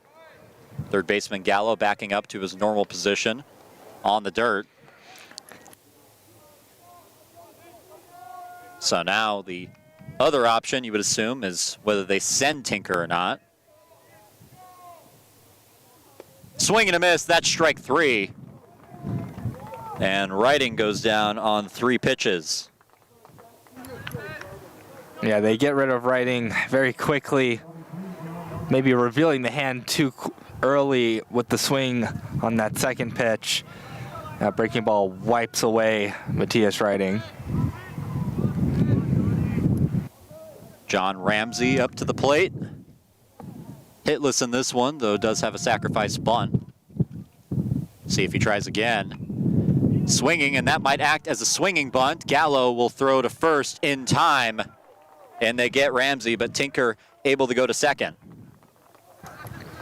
Yeah, it was a close play at first, too. Maybe if it was hit with a little less velocity off the bat, the contact wasn't the best. But if it was a little slower, then maybe you could have beat it out to first, but can't really control that. Not often you ask for less exit velo, but that may have been the best thing in that particular situation. Brings up the top of the order, and Caleb Woodward 0 for 2 today. Did reach on an error to begin the game for Trinity offensively. Came around to score. Now up with 2 down, and Tinker on second. Trying to extend the Tiger lead, which has only been 3 for quite some time now, the last several innings.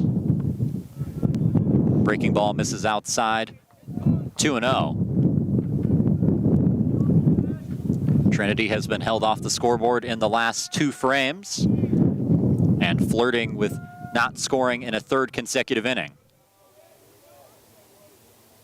The 2-0 misses again, 3-0. Again, they're handling Caleb Woodward very safely. I mean, obviously, him being a lefty, he's at the favorable position with the wind. The 3-0, outside, no. Outside part of the zone, it gets called. Count now 3-1. We do not have exactly a straight angle, but from our perspective, it looks to be a large outside part of the zone for both teams today. Pitch to Woodward. This one a bit too outside, and Woodward draws ball 4 and a walk. Well, maybe not the worst thing in the world. Force out that basically every base. Brings up Maddox McDonald. Over a 300 hitter on the season. 1 for 3 today. And they will have a quick discussion about what to do with him. Zarrilli's been successful against McDonald so far. Struck him out the last time he saw him. And important for Cortland that he records an out against him again. No, I think they're going to go with a similar strategy that Misla tackled Maddox with, and that's the breaking ball. Breaking ball has been really effective against McDonald in this series from this Cortland pitching staff. I think they might do something similar. Particularly from lefties, as normally the righty-lefty matchup would favor the hitter, but McDonald, at least in this series, has struggled to get to Cortland's lefty pitching. 2 down, 2 on for Trinity in a 3-run game. The pitch to McDonald inside, as McDonald had to get out of the way. Count 1-0. Tinker waiting on second, Woodward at first. Thought about it, but takes a strike on the inside edge. 1-1.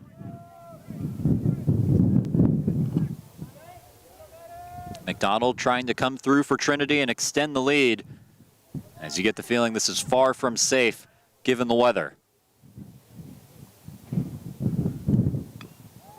Fouled off the end of the bat. Count 1-2. Big moments for both Zarrilli and McDonald. McDonald can put anything into the outfield that likely scores a run. That's pretty big considering the way this game has been going so far.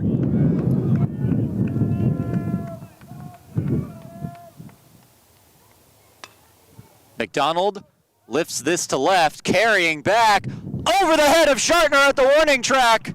Hits the scoreboard. It'll go down as a ground rule double. Woodward comes in to score. McDonald coming in to score as well. The call was not made for a ground rule double. Shartner wanted it, still pointing at the scoreboard. For now, it's an inside the park home run. We'll see if it stands. It looked like Shartner was correct from my vantage point that it did hit the scoreboard, which should be an automatic double, bringing Woodward to third and McDonald to second. And that's what they will call.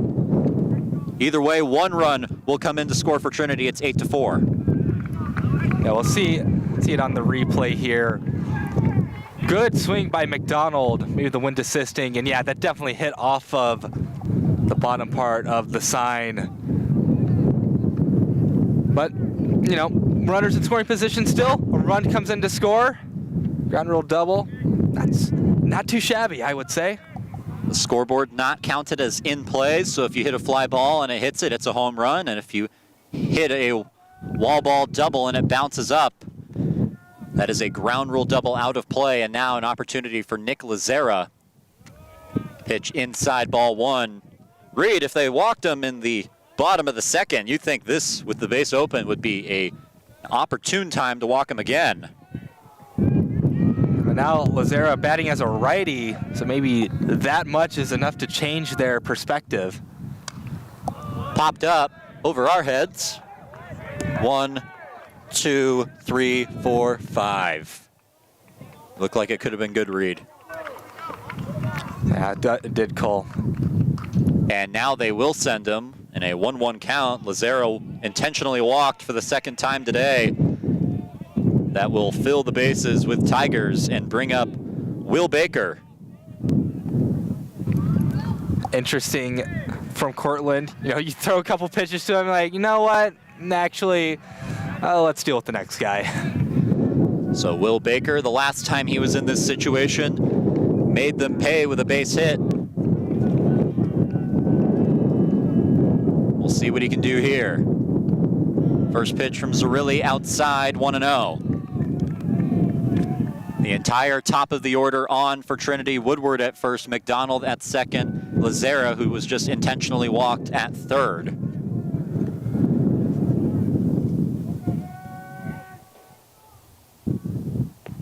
Outside, 2-0.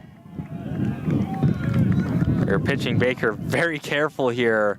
They're trying to get him to chase, but those breaking balls are very much outside the zone.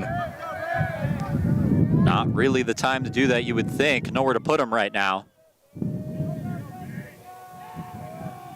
Chance to extend the lead. The 2-0 pitch. Outside edge. Strike called. 2-1.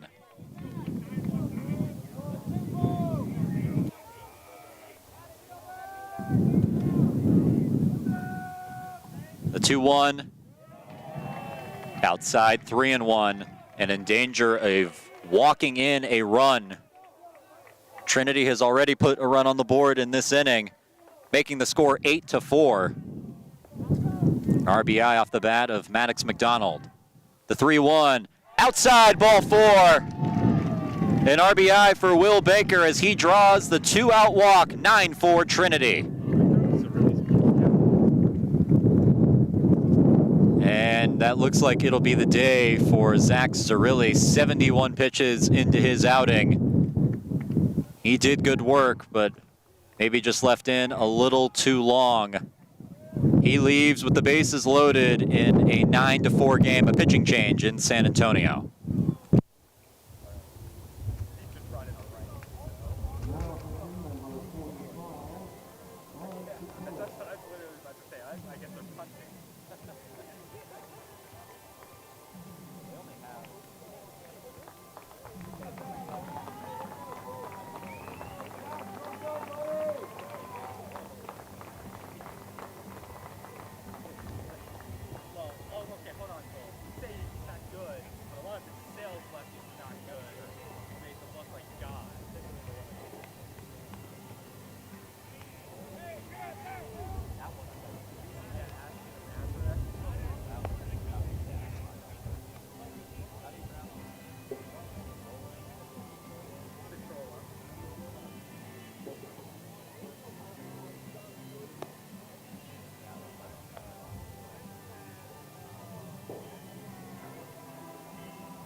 Welcome back to the bottom of the fifth in San Antonio. The new pitcher in for Cortland, it's Lawrence Citrola, ERA above 11.5, an opportunity to lower that in this outing. Cortland opting for the righty-righty matchup against Michael Lustina, who is 2 for 2 today. First pitch high, ball one. Lustina coming in with an opportunity to really extend the lead for Trinity. Bases loaded, 2 down.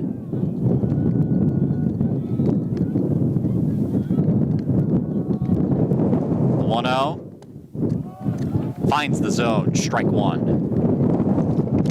It's a big moment for Lustina. He's come in clutch a couple times so far in this game.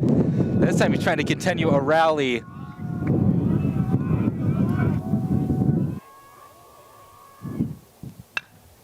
Chopper to short, and they take the force at second to end the inning. So Citrola gets out of the jam, but the Tigers put on 2 runs in the frame thanks to a Maddox McDonald double. They lead 9-4 as we head to the 6th.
Welcome back to San Antonio. Trajan Lee back on the mound for the Tigers, over 90 pitches into his outing. He will be tasked with the 5th inning, and he'll face the top of the Cortland order. Chris Bonacci leading things off. Lee fires strike one. Reed, I was looking periodically to the Tigers bullpen during that last half inning in the bottom of the 5th, and nobody appeared to be warming up, so all indications were that this would be Trajan Lee's inning.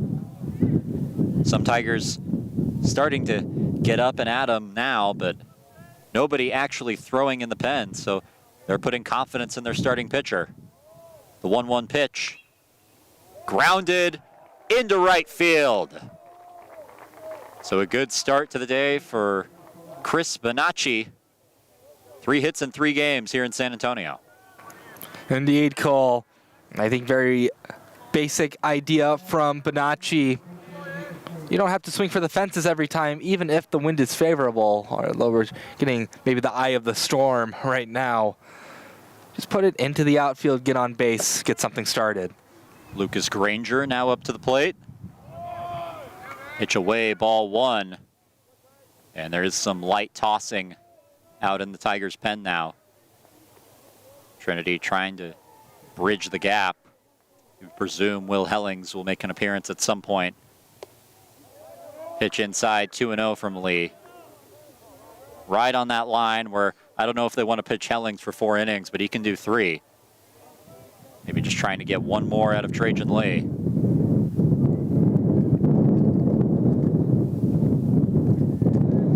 Bonacci on first. Pitch to Granger. Did he go? No.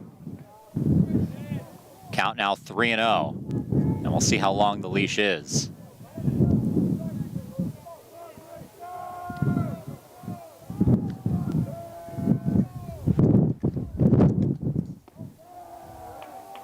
Ball low and a 4-pitch walk to Lucas Granger.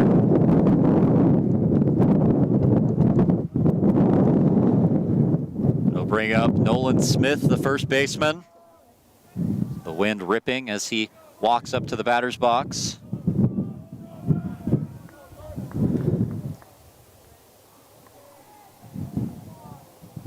Trinity up 9-4, and now a meeting from writing. You would assume at this time they're just trying to buy time, trying to get one of their relievers into the 6th.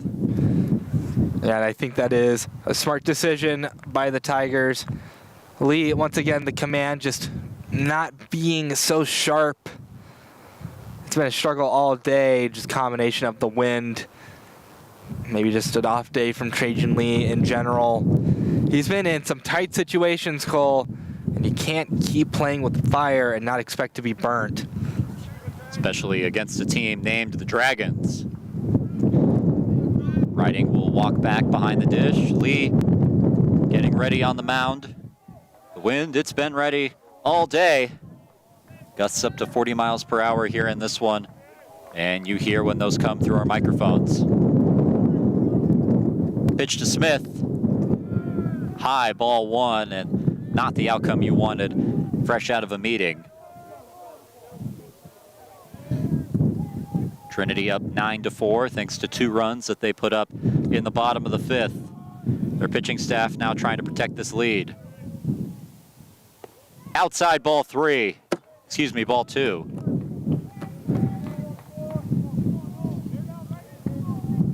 Already runners on first and second, nobody out.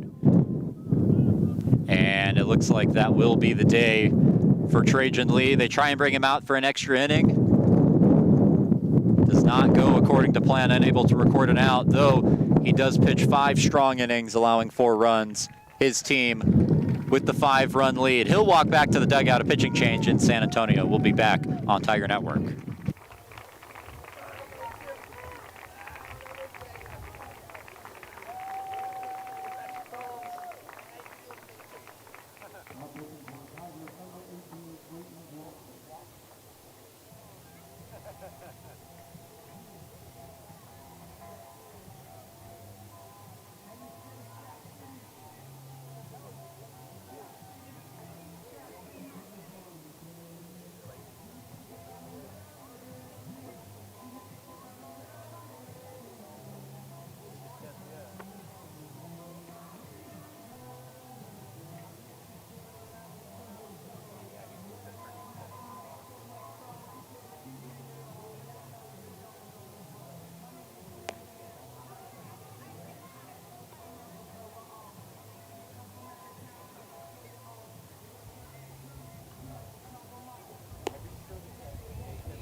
Welcome back to the campus of Trinity University. New pitcher in for the Tigers. It's Clayton Jackson, who is averaging nearly 2 strikeouts per innings pitched. Tough task as he comes in mid at bat, a 2-0 count. Fires strike 1 to Nolan Smith. And Reed, this, if there is a benefit to getting blown out in the first 2 games, this is it. All your good arms are saved for these next 2. Yeah, Cole. You you get a lot of good guys in the bullpen that haven't shown up. 2-1 is driven out to center field, but not deep enough. Woodward camps under it and makes the catch for out number 1. Bonacci thought about tagging, but goes back to second base as the throw gets away from Ramsey temporarily. Yeah, away temporarily, but first out recorded. That's arguably the most important out to get. You are always ready for it when a ball gets hit in the air like that to see how far it will go, but that one just hung up there. Woodward able to make the catch, and now Luke Schartner comes up to the plate. 1 down, 2 on for Cortland. Schartner 1 for 3 today. Takes a strike. Jackson, who missed most of his junior year due to injury, didn't pitch very much at all. Now a mainstay in this Trinity bullpen. 13 strikeouts, just 3 walks on the year. Chopper to third. Tinker takes the force there. Throw across the diamond is in time.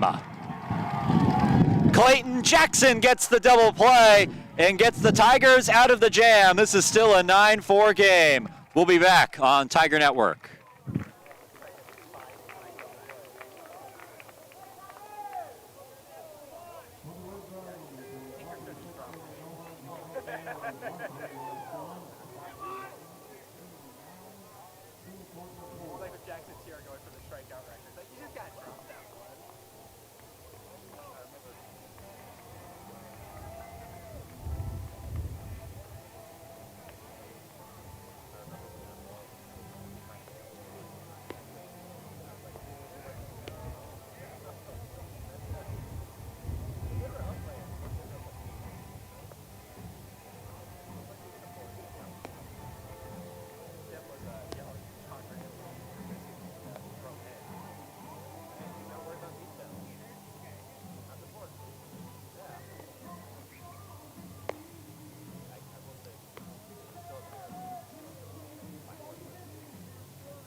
Welcome back to the campus of Trinity University. We're all set for the bottom of the 6th inning. Trinity protecting a 9-4 lead. They'll try and add on with Max Milligan, who's set to lead off the inning. Milligan, the senior left-handed hitter from Amarillo, Texas. Milligan 0 for 3 today. 9 RBIs and 12 runs scored, and 1 lone home run on the season. First pitch way outside from Citrola, who did a good job getting out of the last inning, was put into a tough spot, but managed to limit the damage. Only 2 runs scored by the Tigers in their last offensive frame. Pitch way outside again, 2-0. I wonder if the wind is carrying the pitch a bit outside, because had some funky break to it. Or who knows, maybe it just came out of the hand too early as well. The 2-0. Outside ball 3, so far some command issues. Those flags out in center field are threatening to break loose again. Particularly that Texas one on the right. Looks like it's barely hanging in there. Outside ball 4, and a 4-pitch walk handed out to the leadoff man, Milligan. Yeah, the bat never left his shoulder, Cole. And the pitch is that far out. And that will warrant a meeting. We'll see if it's just a chat or a change. And Nobody coming out of the Cortland bullpen yet.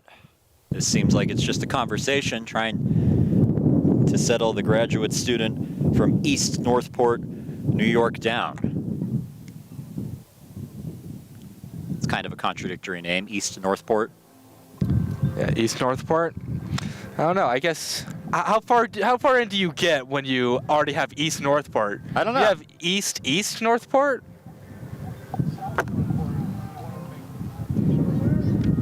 I guess it's not South Northport, excuse me, but I don't know. Still, two directions, one name. Interesting. Centrola will be tasked to limit the Tigers' lead, 9-4 so far. Milligan, potentially the 10th run, waiting on first. Kai Tinker up to the plate. 2 for 3 today. He's had a nice day offensively and defensively, aside from that one error. Thinks about bunting, but pulls it back for ball 1. Tinker has turned 2 5-3 double plays in this game, taking the force at third and throwing it across the diamond to first in time to nab both runners. The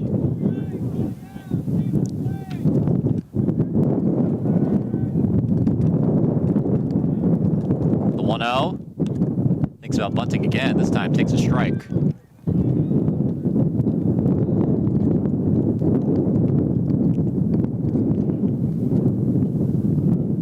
Tinker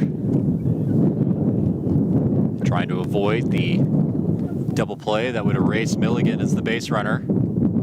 Also trying to add on. Nice breaking ball. Breaks into the zone for strike 2. That's just what they needed, Cole. Bunt off the table, or one would think at least. I don't know. We'll see how creative Tim Scannell feels like getting here. Doesn't look like Tinker will be bunting. He won't. Instead, grounds it to third.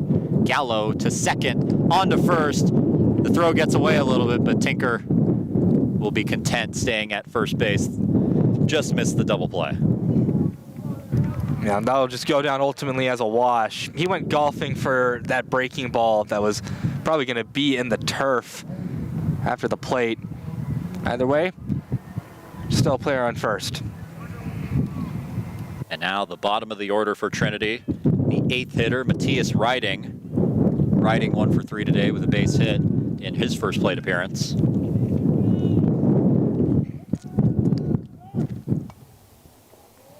Fouled off the end of the bat, 0-1.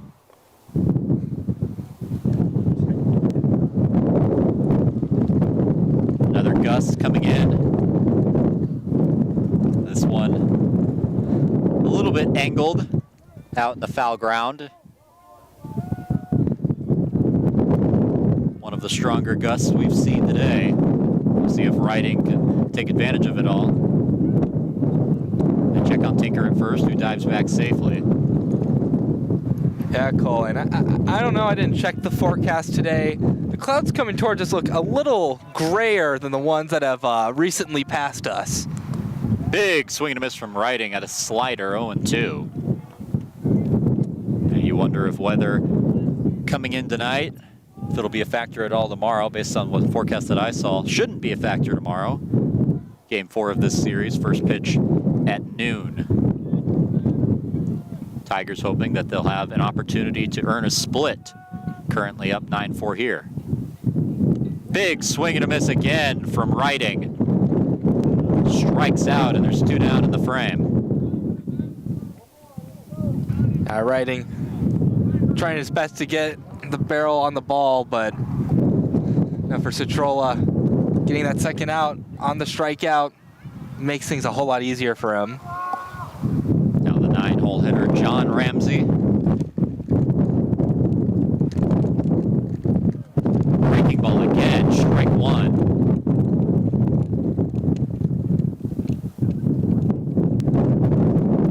Wind coming in even stronger. Seems to only be getting stronger as this game goes along. I don't know if it's hazy on the field.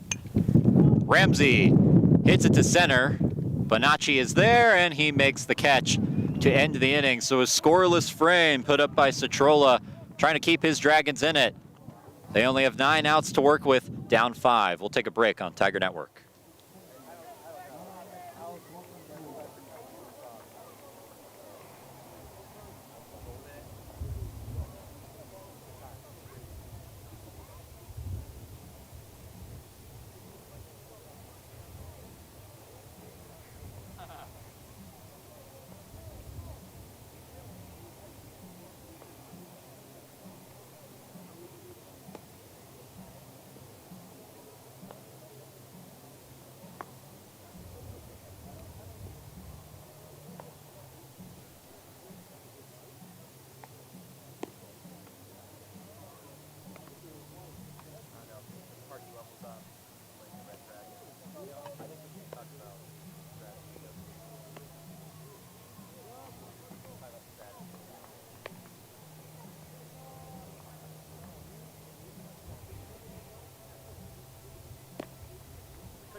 Welcome back to the top of the 7th here in San Antonio. Clayton Jackson back on the mound. He'll face J.J. DeLauder, who's 2 for 2, including a 2-run homer. The last home run we've seen. So the home runs have slowed down a little bit. First pitch from Jackson gets all the way to the backstop as it misses the glove of Riding. Naturally, the count 1-0.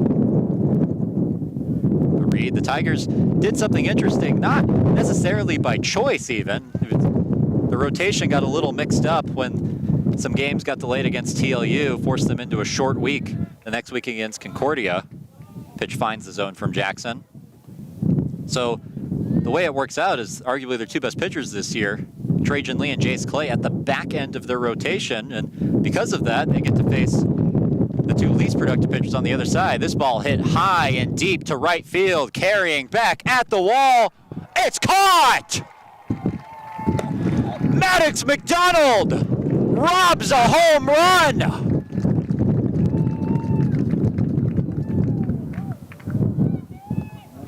Oh my goodness, Cole. I think it's the first time I've ever seen a home run robbed at this field. That was carrying, of course, with the wind blowing out. It went further than expected, but McDonald, he leaps and makes the catch. Oh my goodness. Some unbelievable defensive plays today by Trinity. Couple by Trajan Lee. Michael Lustina had his hand in one, and Maddox McDonald, the superhero pose to take away the home run. Pitch finds the zone against Gallo. Count now 1-1. That was unbelievable. Yeah, Cole. Like I said, first time I've ever seen a home run robbed here. Did he go? Yes. Count now 1-2.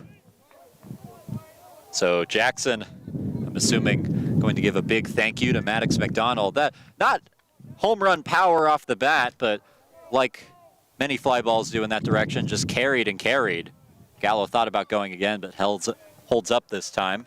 Count now 2-2.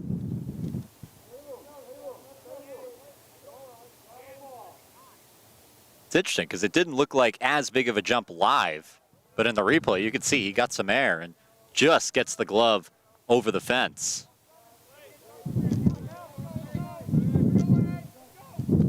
2-2 high. Brings the count full with 1 down. For Clayton Jackson, maybe trying to shake off the fact that that ball did go so far, but I think refocus, try to get the next guy out. 3-2 pitch. Outside ball 4. And Jackson walks the next batter. And that is Gallo's 4th walk of the game. A jaywalker at Reed. We're necessarily keeping tabs on that because we're not scoring the game right now because of the wind. But so that stuck up on us, but I bet you're pretty happy to hear that news. I'm so happy. It's such a nice surprise. Danny Jackson now comes up to the plate. Drops down a drag bunt. Tinker, bare hand, throw in time. Another good play by Kai Tinker. He does it again, Cole. That drag bunt from Jackson's always dangerous, but barehanded play, he gets him, and that's really big because that's 2 outs. Tinker has made at least 3 excellent plays at third base today, and then has also turned 2 double plays. Not in those 3 plays. He's made the error, but overall a strong net positive at third base defensively today for Kai Tinker. Pinch hitter into the game, Zachary Cringdon. Takes the ball inside. You would presume that he will take over defensively at catcher. Works with a runner at second in Gallo, who was able to advance on that last play. The 1-0 pitch from Jackson finds the zone. Strike called. And Cole, I think maybe after the end of this game, you could ask, what was the best defensive play from the Tigers? And you could have about 5 different answers and all of them be correct. It's unbelievable the turnaround they've made defensively today. 4 errors last night. Pickoff attempt That gets into center field, but not enough for Gallo to head to third. I think a good idea, though. Check on Gallo. It was a good pickoff attempt. No, just a little bit offline on the throw. I've never seen this much of a turnaround defensively for a team that just looked sloppy these last 3 games. Committed so many errors and now are making big league level plays. And pitch high, Writing had to jump out of his stance to get it, 2-1.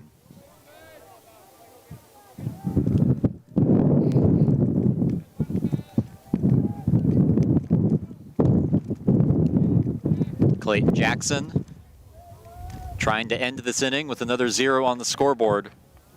Cortland scored their runs in the 3rd and 4th inning, haven't scored since. This is hit in the air, drifting foul, and it is over the Cortland bullpen. And once again, a good fight by Clayton Jackson. He definitely not one to shy away from taking on a batter. Clearly, with the first at-bat being ending the way it did. If you're Clayton Jackson thinking about that, you got the contact that you would have wanted in almost any other game. It just carried out, thankfully for him. Maddox McDonald able to bring it back in. The 2-2 pitch gets away for a second, but Writing able to stop Gallo from advancing to third. Good job by Writing. Keeping it in front of him just enough for Gallo not to go. And of course, no reason to risk it if you're Gallo. That's what they really like about Matthias Writing, his defense. That's why he makes appearances at catcher every now and then. His appearances have been escalating over the past month. They'll take what he can provide at the plate, but in terms of behind the dish, he's just been excellent this year.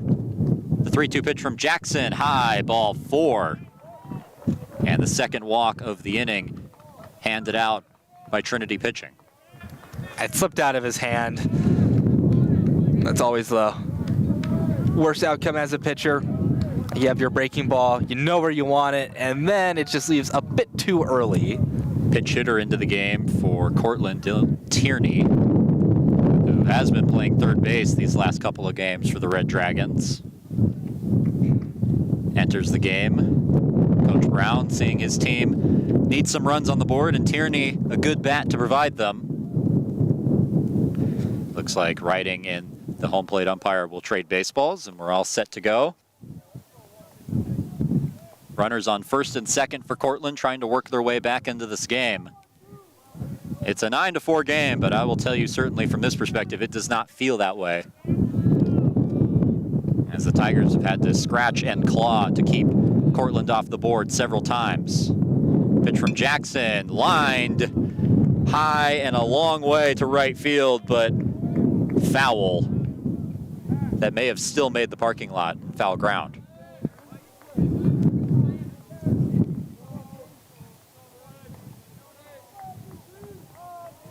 Count now 0-1, still 2 down in the inning. Jackson trying to get out of it. Pitch high again, and that's the 3rd time this inning that Writing's had to jump up and catch one. And I wonder, maybe another thing the wind might be affecting, but usually when the ball is too high, it's just a matter of the pitch leaving too early. There is some action in the Trinity bullpen, and you would assume this game will go one of 2 ways. Either it's Clayton Jackson's for the rest, or Will Hellings will come in to replace him at some point. Ground ball foul. Just gets a piece of it, and it's 1-2. I'm sure Clayton Jackson wants the rest of the game to be his. He's been effective so far, just he's lost a couple guys near the end.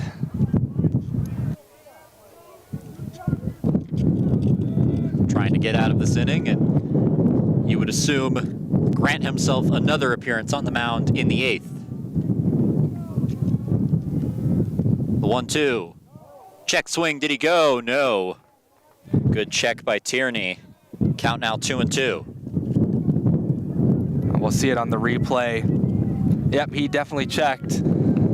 Almost going at the ball that was pretty up in the zone.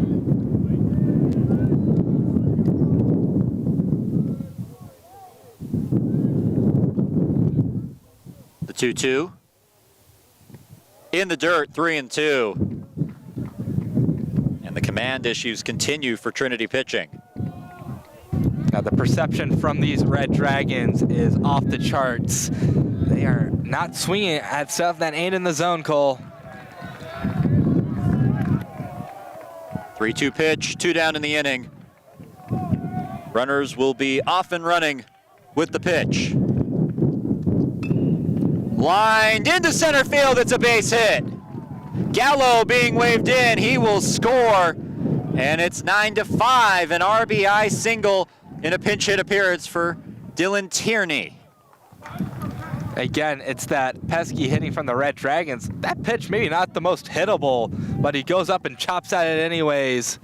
Gets it into the outfield. Almost had a play on it, but not quite. Good piece of hitting. Way to be scrappy. Pitch that was in on the hands of Tierney. And the bottom of the order comes through for Cortland. Flips it over for Chris Bonacci. Takes strike 1. Bonacci working with runners at the corners, and now a 4-run game, the tying run on deck for the Red Dragons in the 7th.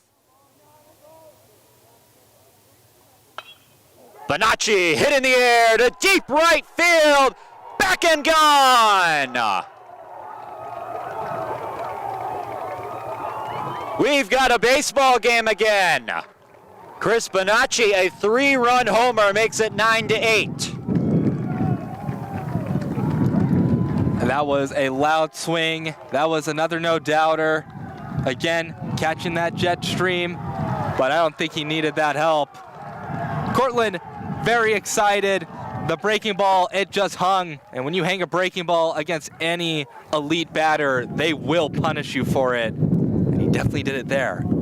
And he chases Clayton Jackson from the game, who had been having a fantastic season to this point. Gets the first 2 outs of the inning, but no more. 4 runs put on the board for Cortland. They're back in this one, 9-8, as we'll take a break on Tiger Network.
Welcome back. A new pitcher on the mound for the Tigers. It's their closer, Will Hellings.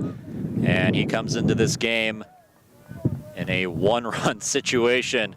As tight as it gets, the 3-run homer from Chris Bonacci making this interesting. Hellings will face Lucas Granger, 0 for 2 today. Ground ball, chopper to third. Tinker throws across the diamond in time, and in 1 pitch, Hellings ends the inning. But Cortland does the damage, a 4 spot put up in the frame. Things are getting interesting here in San Antonio. Stick around.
Welcome back to the Alamo City.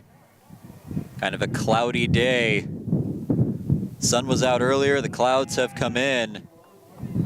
And Cortland storming back, was down 9-4, now only down by 1, 9-8. Top of the Tigers order, Caleb Woodward coming up to bat. He faces Lawrence Citrola, who's been in the game for the last couple of innings.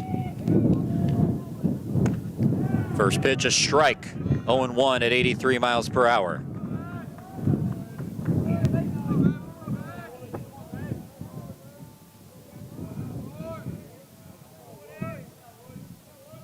Swing and a miss, 0-2. And Reed, Cortland within reach in this game. You get the feeling this Tigers offense is going to need to figure out its lefty pitching. Yeah, well, I mean, we need to figure out the righty pitching right now because Citrola's on a roll. Takes the ball outside, 1-2. The lefty-righty matchup for Woodward.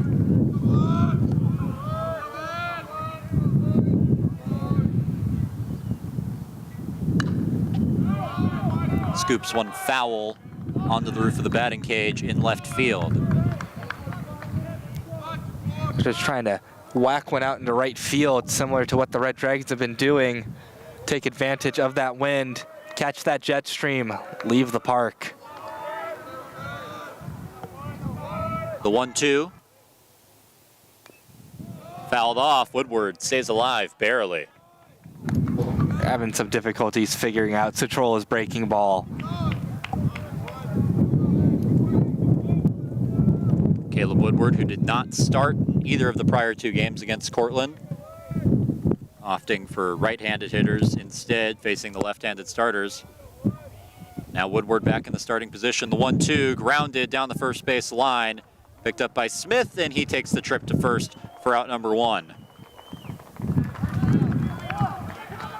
Yeah, Pitt swings at the ball, and I think a good shift by the Red Dragons. First baseman nearly hugging that first base line. Turns out to be the correct play as Caleb Woodward grounds out right to him. Now Maddox McDonald up to the plate. 2 for 4 today, hit a double the last time he was up. Takes a breaking ball outside, 1-0.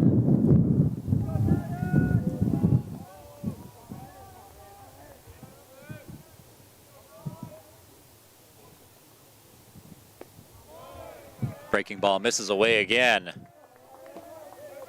Trinity trying to respond. The offense has come back at least for the first 2 innings, putting up 7 runs on the board in those 2 frames. Putting up 2 in the 5th as well. Total of 9 in the game. McDonald takes a strike. Another large gust of wind coming in. We can only hope that this slows down tomorrow. Even if it makes things interesting on the field, makes things a little bit difficult up here. Breaking ball away brings the count to 3-1. They're being careful with McDonald. Nearly left the park earlier, not hitting it out into right field, but almost left it in left. McDonald also robbing a home run today, which now is the difference in the game. Would have been a tie game otherwise. Foul ball, top of the netting, still leaks out of play. Count now 3-2.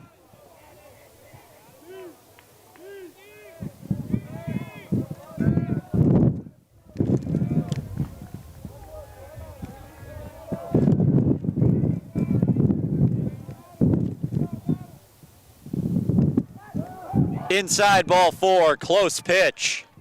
That location has been a strike for a lot of today. Not there. McDonald to first. Yeah, I think if Citrola could throw that pitch again, maybe a bit more away from McDonald. You can see it here. Yeah, very close. And McDonald able to get on. That pitch much more inside than it looked from up here. A little bit of a slanted view. So pretty easy ball 4. Lazara now up to the plate. Been intentionally walked twice. Takes a strike on the outside edge.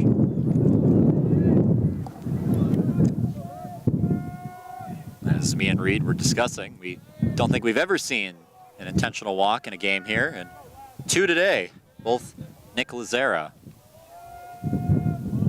The 0-1, good pitch, strike 2. Now they're going at him because no reason to intentionally walk Lazera now, even with the wind as it is. Lazera batting from his left-handed side, the switch hitter. The 0-2, 1 down. Good take, 1-2.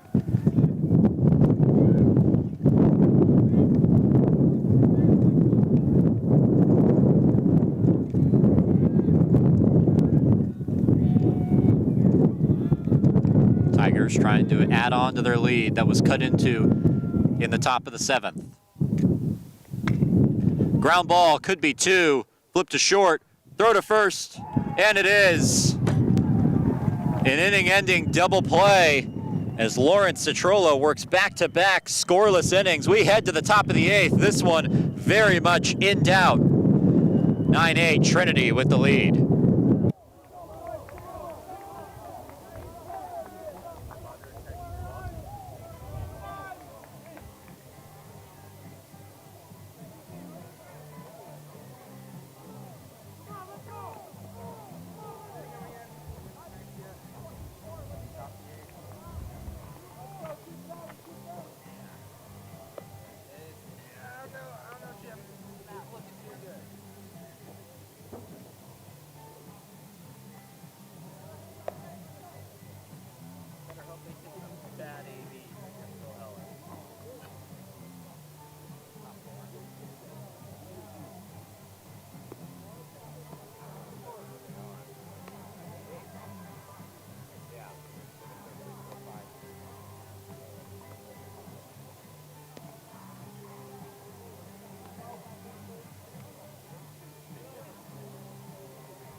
Welcome back. The wind continuing to blow in San Antonio. The 3-4-5 hitters up for Cortland. Nolan Smith, the first baseman, will lead things off 0 for 4 today. 11 RBIs on the season, OPS over 700. First pitch from Hellings. Big foul ball, high and looping out towards the parking lot in left field, out of play. Will Hellings trying to shut the door for Trinity. ERA a little inflated this season, but that was mostly due to a start he had in the first weekend of the year. Big swing and a miss from Smith, 0-2. Since then, he's been pretty lights out since he's moved to the bullpen, a role that he held for most of last season. The 0-2 from Hellings, inside, 1-2. That's what Hellings tries to do. He'll throw you an 80-mile-per-hour changeup before throwing a 93-mile-per-hour fastball. Weakly grounded, but foul. So Smith will get another opportunity. And the Red Dragons just can't be intimidated by that. Keep those good pesky ABs up. That's what has really been getting to Tiger pitching.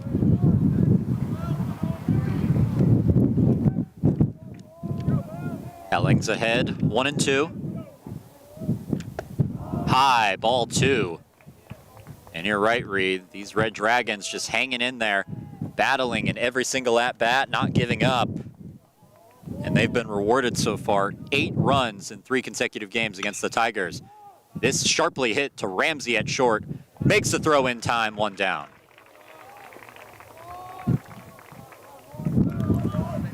We'll see the pitch from Hellings. Tries to blow it by him. Low fastball. Trying to swing at it. It's the top. It's an easy ground out. A pinch hitter in for Cortland. It's Mark Stockhausen. 158 hitter on the year. First pitch, a fastball, strike 1 from Hellings. That is the danger sometimes with Will Hellings. When you throw as hard as he does, it does not take a lot to drive the ball over the fence. And especially with this wind, that could be especially dangerous. Pitch in the dirt, 1-1. You can see the gust of wind shaking our center field camera. Normally when it shakes is because somebody's messing around with it on the stand, but this time, just the wind. 1-1 high and inside. Now 2-1.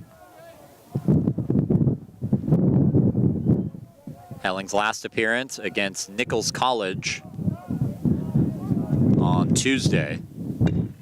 This is lined past the dive of Tinker and into left field. A base hit for Stockhausen with one down in the inning.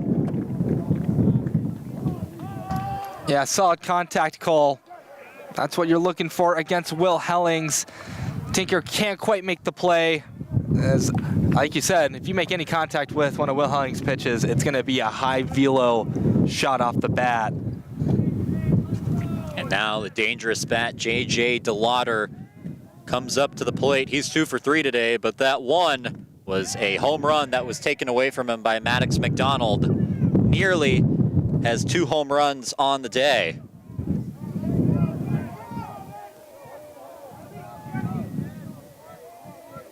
The 1-0 pitch from Hellings, runner on first. Swing and a miss, foul tip into the glove of Riding. Count now 1-1.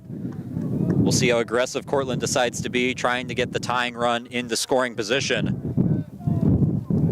Hellings will check on the runner at first, dives back safely.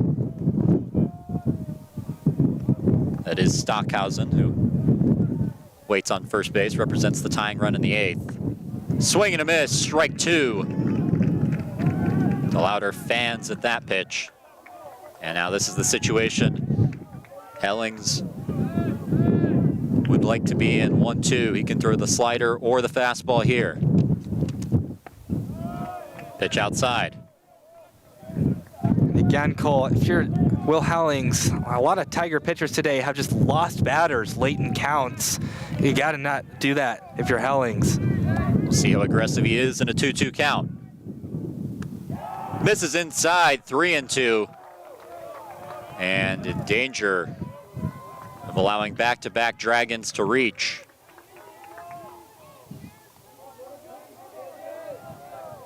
Ethan Gallo waiting on deck, who's reached base all 4 times he's been up. The 3-2 pitch in the dirt, ball 4, and the tying run in scoring position for Cortland. Cole, I can't help but feel that momentum is completely on Cortland's side right now. It's been the same thing over and over again. The Tigers get ahead in the count early, and then they lose the Cortland batter late.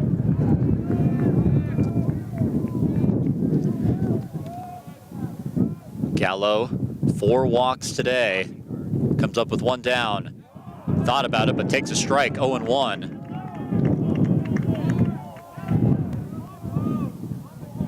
A base hit could tie this game. Cortland was down 5 at one point. Actually at 2 different points in this game. Fastball, strike 2. Cortland down 7-2 in the second and down 9-4 just 2 innings ago. Now in a 9-8 game, opportunity to tie it here. Hellings ahead 0-2.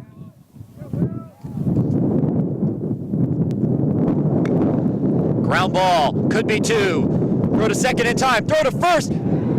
Can't be gloved by Baker. Tying run coming home, throw to the plate, not in time! Stockhausen comes in to score, and this game is tied.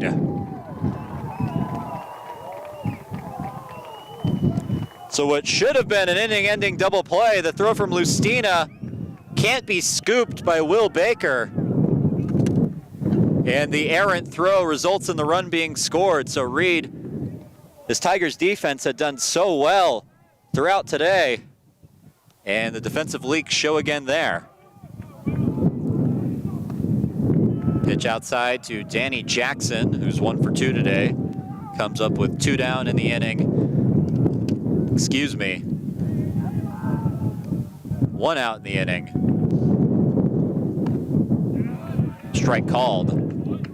Actually, I think it is 2 outs if I'm not mistaken. The scoreboard just has not been updated.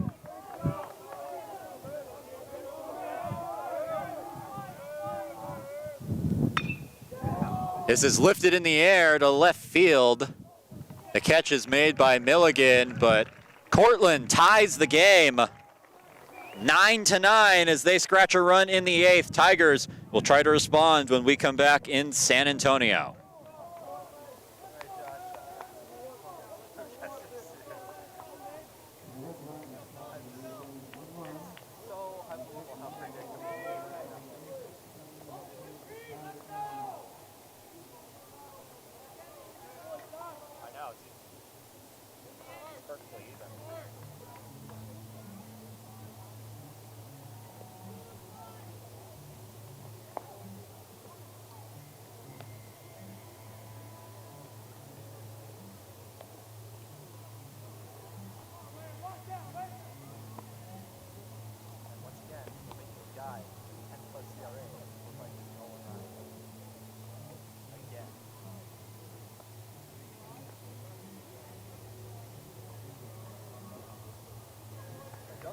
Don't throw your aces against them. They're going to get crushed.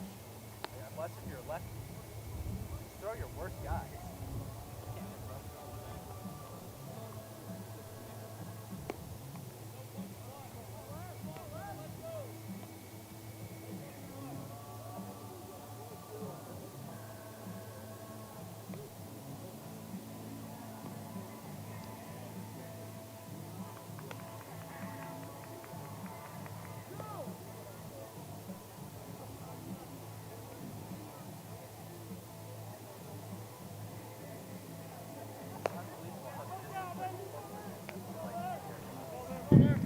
Welcome back to Trinity University, a tie game, 9-9 in Game 3 of this 4-game series. Will Baker, the cleanup hitter for Trinity, set to lead things off against Lawrence Citrolo, who's been pretty impressive today. Back-to-back scoreless frames put up by the right-hander, and the Tigers are going to need to figure him out in order to have any success and get away with a win today.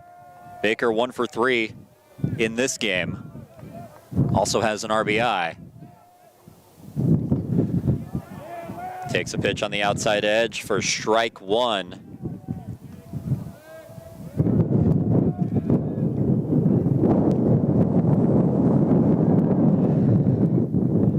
The 0-1. Pitch inside, 1-1. Trajan Lee, the starting pitcher for Trinity, left this game with the lead, however, is not eligible for the win anymore, as Cortland has scored 5 unanswered to tie this game. And you wonder how Trinity will respond. Pitch high, 2-1. If you look at the line score, it's exactly even. 9 runs, 9 hits, 2 errors, 9 left on base. Couldn't ask for a closer game. No, you couldn't, Cole. You really couldn't. Chopper foul brings count at 2-2. A couple of defensive substitutions have taken place for Cortland over the last several innings. Danny Jackson moves from second to short. Stockhausen takes over in left, and Tierney takes over at second after his pinch-hitting appearance. The 2-2 pitch in the dirt, a nice take by Baker. And Cole, it kind of felt like this entire game, the Cortland offense had just been caged to bad luck. They had filled the bases for a majority of the innings and just couldn't scratch anything across. But now that they finally did score, they scored in bunches. 3-2, outside ball 4, and a good start to the inning for Trinity. Much needed, you would think, trying to take the lead back. And what you have to do, Cole, is you have to advance them. You got to get them into scoring position. It's a good opportunity, a leadoff walk. You just need to do something at the plate. And Michael Lustina will be the guy to try and do something at the plate. 2 for 3 today. Tigers grounded out into an inning-ending double play the last time they were up to bat. trying to avoid that here as Baker able to dive back safely.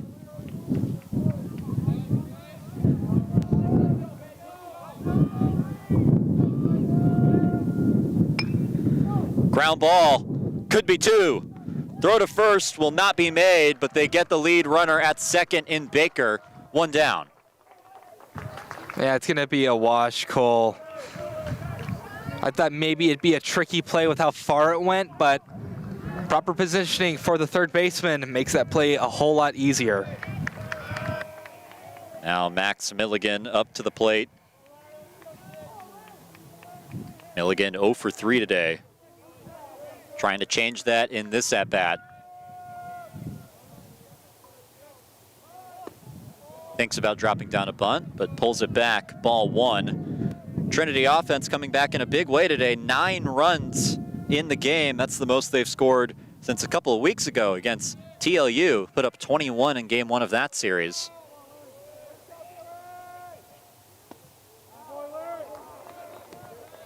Strike called on the outside edge.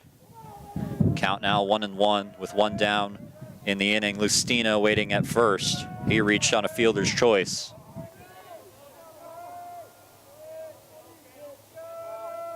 Cetrola has been excellent today, trying to keep it going. Swing and a miss. Strike 2.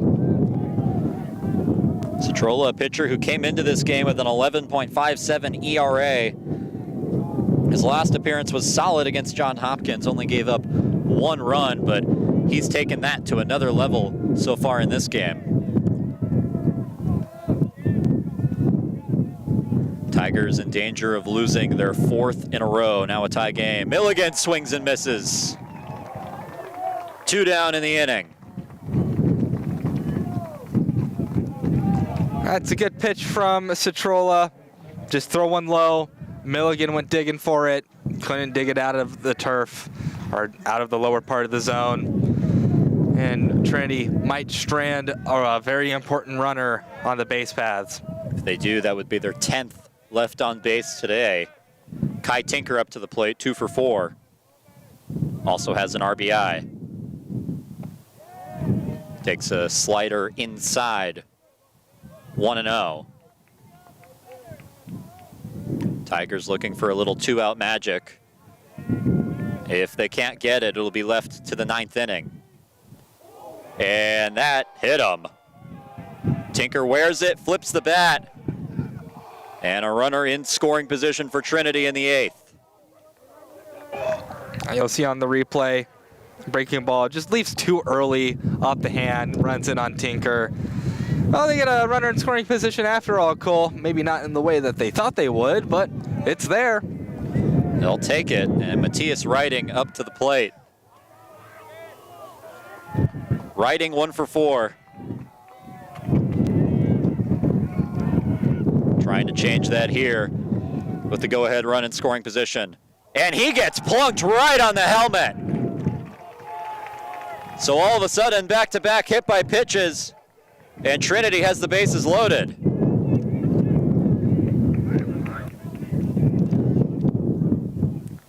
So the control escaping Cetrola a little bit.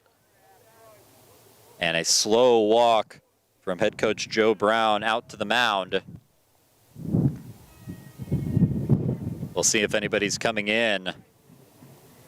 So far, no motion, and Cetrola's been absolutely excellent today. This is the first time the Tigers have sniffed at scoring against him. And he will trust his right-hander to get out of this inning with 2 outs. That's a lot of trust to put in him. Just let the bases get loaded, but if he can get out of it, it's going to be a really big momentum swing in favor of the Red Dragons. And a pinch hitter coming out for Trinity. It's Brandon Nelson. Nelson, who hit a home run in game 1 of this series. Game the Tigers were down 10-0 at the time, so didn't mean a lot, but 1 here would mean quite a bit. Trinity opting for the lefty-righty matchup.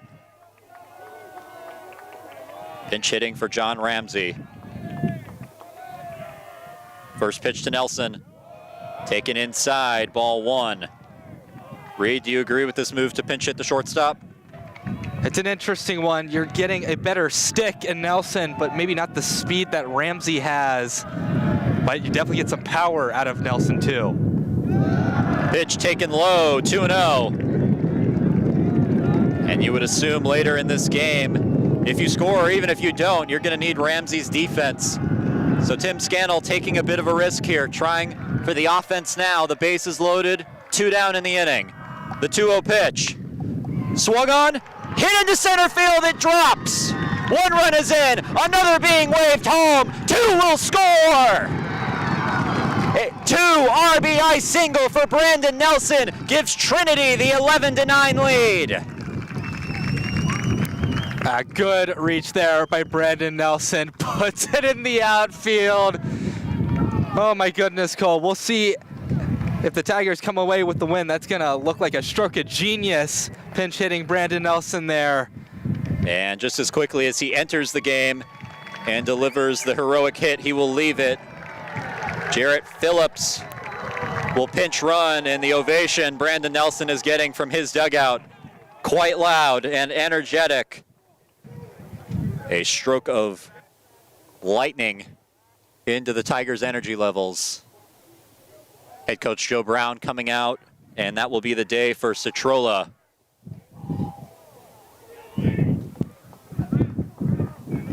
He will leave this game on the hook for the loss if his offense can't pick him up. But for now, they still have to get out of a jam. Runners at the corners when we come back. A pitching change in San Antonio. Trinity has the lead once again.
Welcome back to San Antonio. A strong gust of wind going out into right field. And Connor Durkin will be the man on the mound for Cortland that has to deal with it. 6.75 ERA through 1 1/3 innings pitched. Has to deal with the lefty Caleb Woodward. Coming up to the plate, 0 for 3 today. Runners on the corners, 2 down. And runner goes. Throw to second is not in time. A stolen base for Phillips. They pinch ran him, and that's what he came in to do.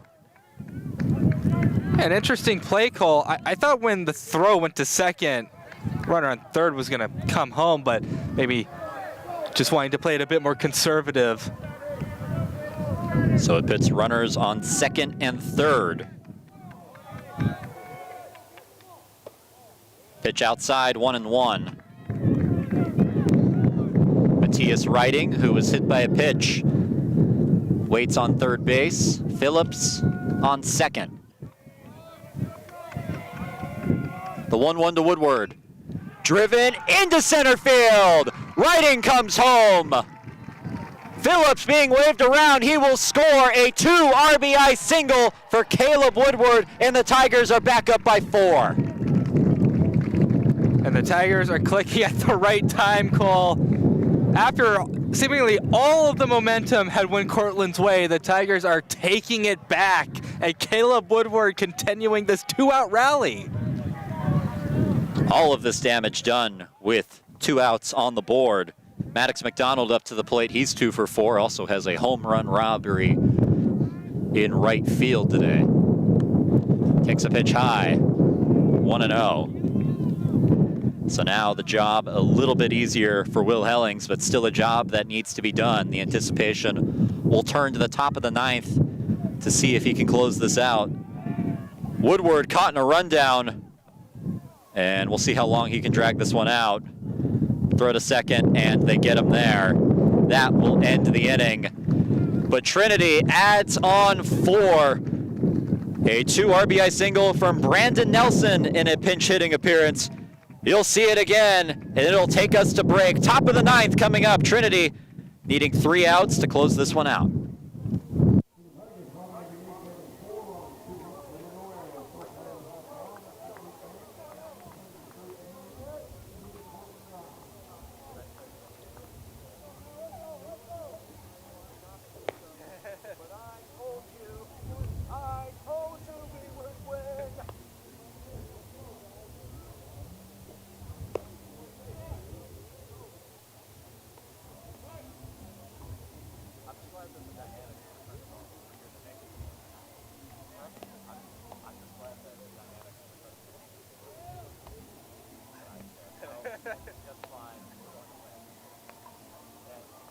Hopefully I'm right.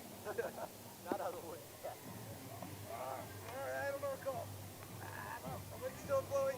Alley, it's hard. Right over the sign. The sign's coming off.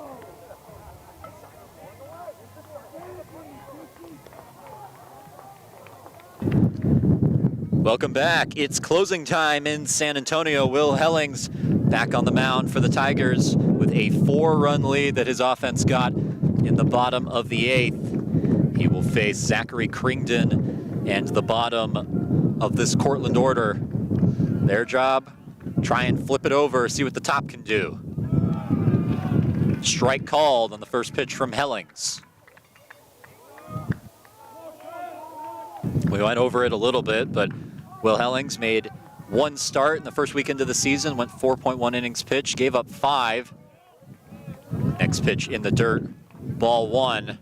Was a little bit shaky in that, but since then he's transitioned to the bullpen and he's been lights out. Some close calls against Nichols, allowing multiple runners to go into scoring position, but not really any damage done. Foul ball towards the Tigers dugout, now 1-2. Hellings in his comfort zone with a lead late in the game, and he'll try and send this one home for the Tigers. It'd be a big win for the Tigers, who have been on that losing skid recently. I think it'll be a very emphatic win if they can get it. The 1-2. Lined into right field, and a good start for the Red Dragons. Zachary Cringdon coming up with the leadoff single. Yeah, every Dragon who has led off in an inning today, I feel like has gotten on base in some form or fashion. They've done a really good job just getting jumped out to an early start. And the pinch hitter, Dylan Tierney, comes up to the plate. He's technically the 9-hole hitter, but you see the numbers on your screen. 1 for 1 today with a .370 average on the season. He is far from it. First pitch lands for Hellings, strike 1. Tierney entered the game in the top of the 7th, making his second plate appearance ahead of this one, and grounds it foul. Count now 0-2. Now, if you're Tierney, it's a lot of questions to ask when you go up against Will Hellings. He's got so much at his disposal.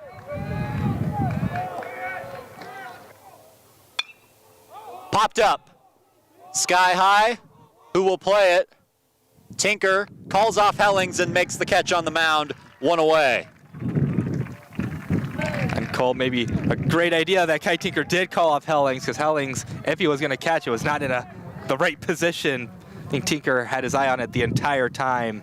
Well, if you remember against Nichols, Hellings made a catch on a pop fly, and Tim Scannell immediately came out, had a full infield meeting, and berated his infield for letting the pitcher make that play. This is lifted into the air. Woodward camps under it. Makes the catch, 2 away, as Bonacci is retired.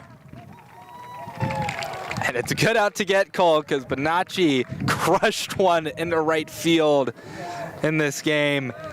Now with 2 outs on the board, it's a tough task for Cortland. You need to get 4 runs at least with 2 outs. Lucas Granger coming up to the plate. 0 for 3 today. 2 down in the 9th. Fires strike 1. If Hellings can secure this final out, he would be the winning pitcher on the night.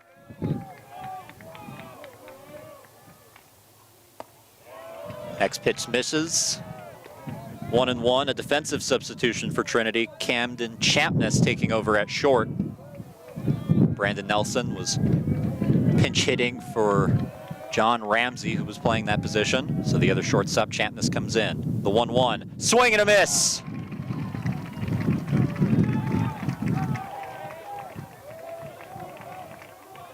Hellings trying to finish the job. What's been an unbelievable game. The 1-2 pitch, 2 down in the 9th. Fouled off, we'll do it again. Oh, Cole, the tension. It is insufferable right now.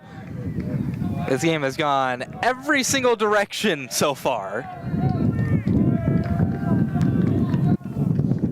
The 1-2 pitch again. Fouled off. Take 3.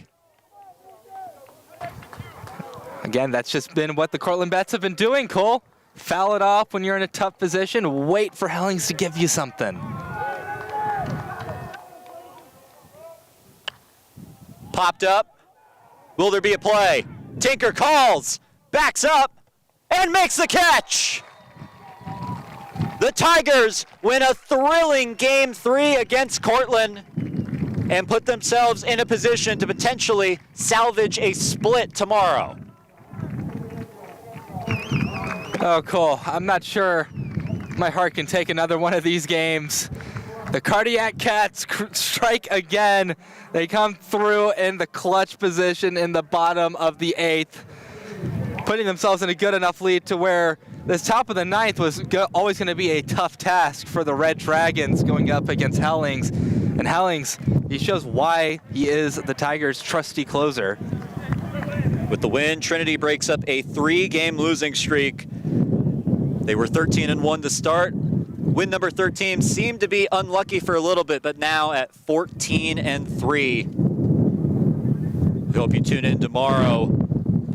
First pitch Sunday at noon, Game 4 of what's been a thrilling series between these two D3 heavyweight programs. The winning pitcher today is Will Hellings. The losing pitcher is Lawrence Citrola, who gives up 4 runs in the 8th inning.